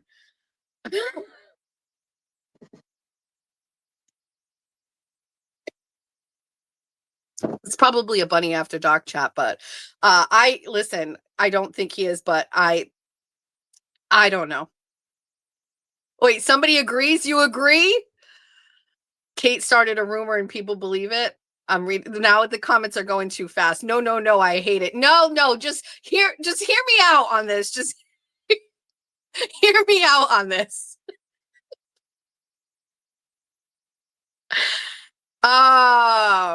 He's better than that. Can I just be honest with you? I really don't like when people say that. I really don't like it when people say you're better than that. It makes it sound like I don't like that. Is he better than that? Everybody's normal and flawed, and rumor started with Kate Peter. Get the fuck over so we can feel the tension. If he does sleep with her, there's got to be an NDA in there somewhere. Listen. I can't get it right in my head how I feel about Lindsay right now, just so you know. I can't get it right in my head. Oh, I can't get it right. She was so nice to me when I was down bad this week. The night KP is saying Aiden slept with Lindsay. He was watching the Thursday night Patriots game. It is the best twist in the tale. Imagine if she turns up at his next court date. Meredith will explode. Listen. I cannot elaborate on this anymore. I can't. Just absolutely no. I can't. We cannot discuss this. You will die. Nobody will know. Nobody, don't worry about it, Aiden. Nobody's gonna know. Just do it. I don't know who asked that. Please don't ever do this. Don't talk about this anymore. It's fine. It's fine. If you were a guy, first of all, in the 90s, when there was no internet and no cameras, I know you all went back to your exes at least once or twice. Don't lie.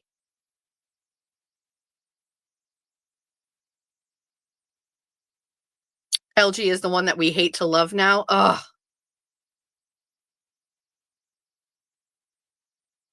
Jeff, only one thing happens in prison and it rhymes with grape. This is Baby Clay Jr. I can't. This chat. You guys are such degenerates. She put him in jail. I would be done watching and supporting anyone who is all blah blah. I know. Have I been to jail, Jess? Not yet. It was very close. There was a time I was out on bail. You all heard that story.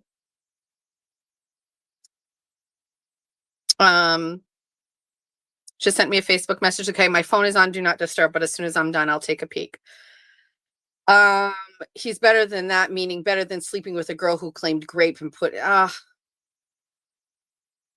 she looks good.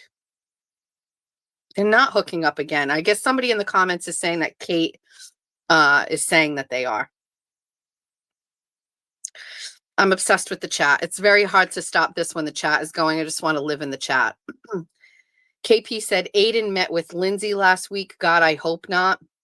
He can't. He'd be asking for trouble again. Just stop. Listen. I don't know what to tell you.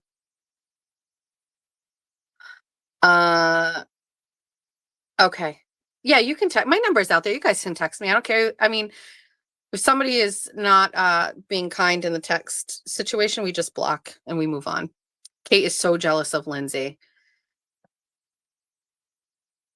Baby Clay with Baby Clay Jr. Doc. Ben, it's 12 o'clock. You're right. We got to go. Besties, thanks for joining me for my closet show. It's been great. Sorry for the technical difficulties. Thank you for Cyberchick in the beginning for telling us a great story about this Twin Flames documentary and the story of her niece.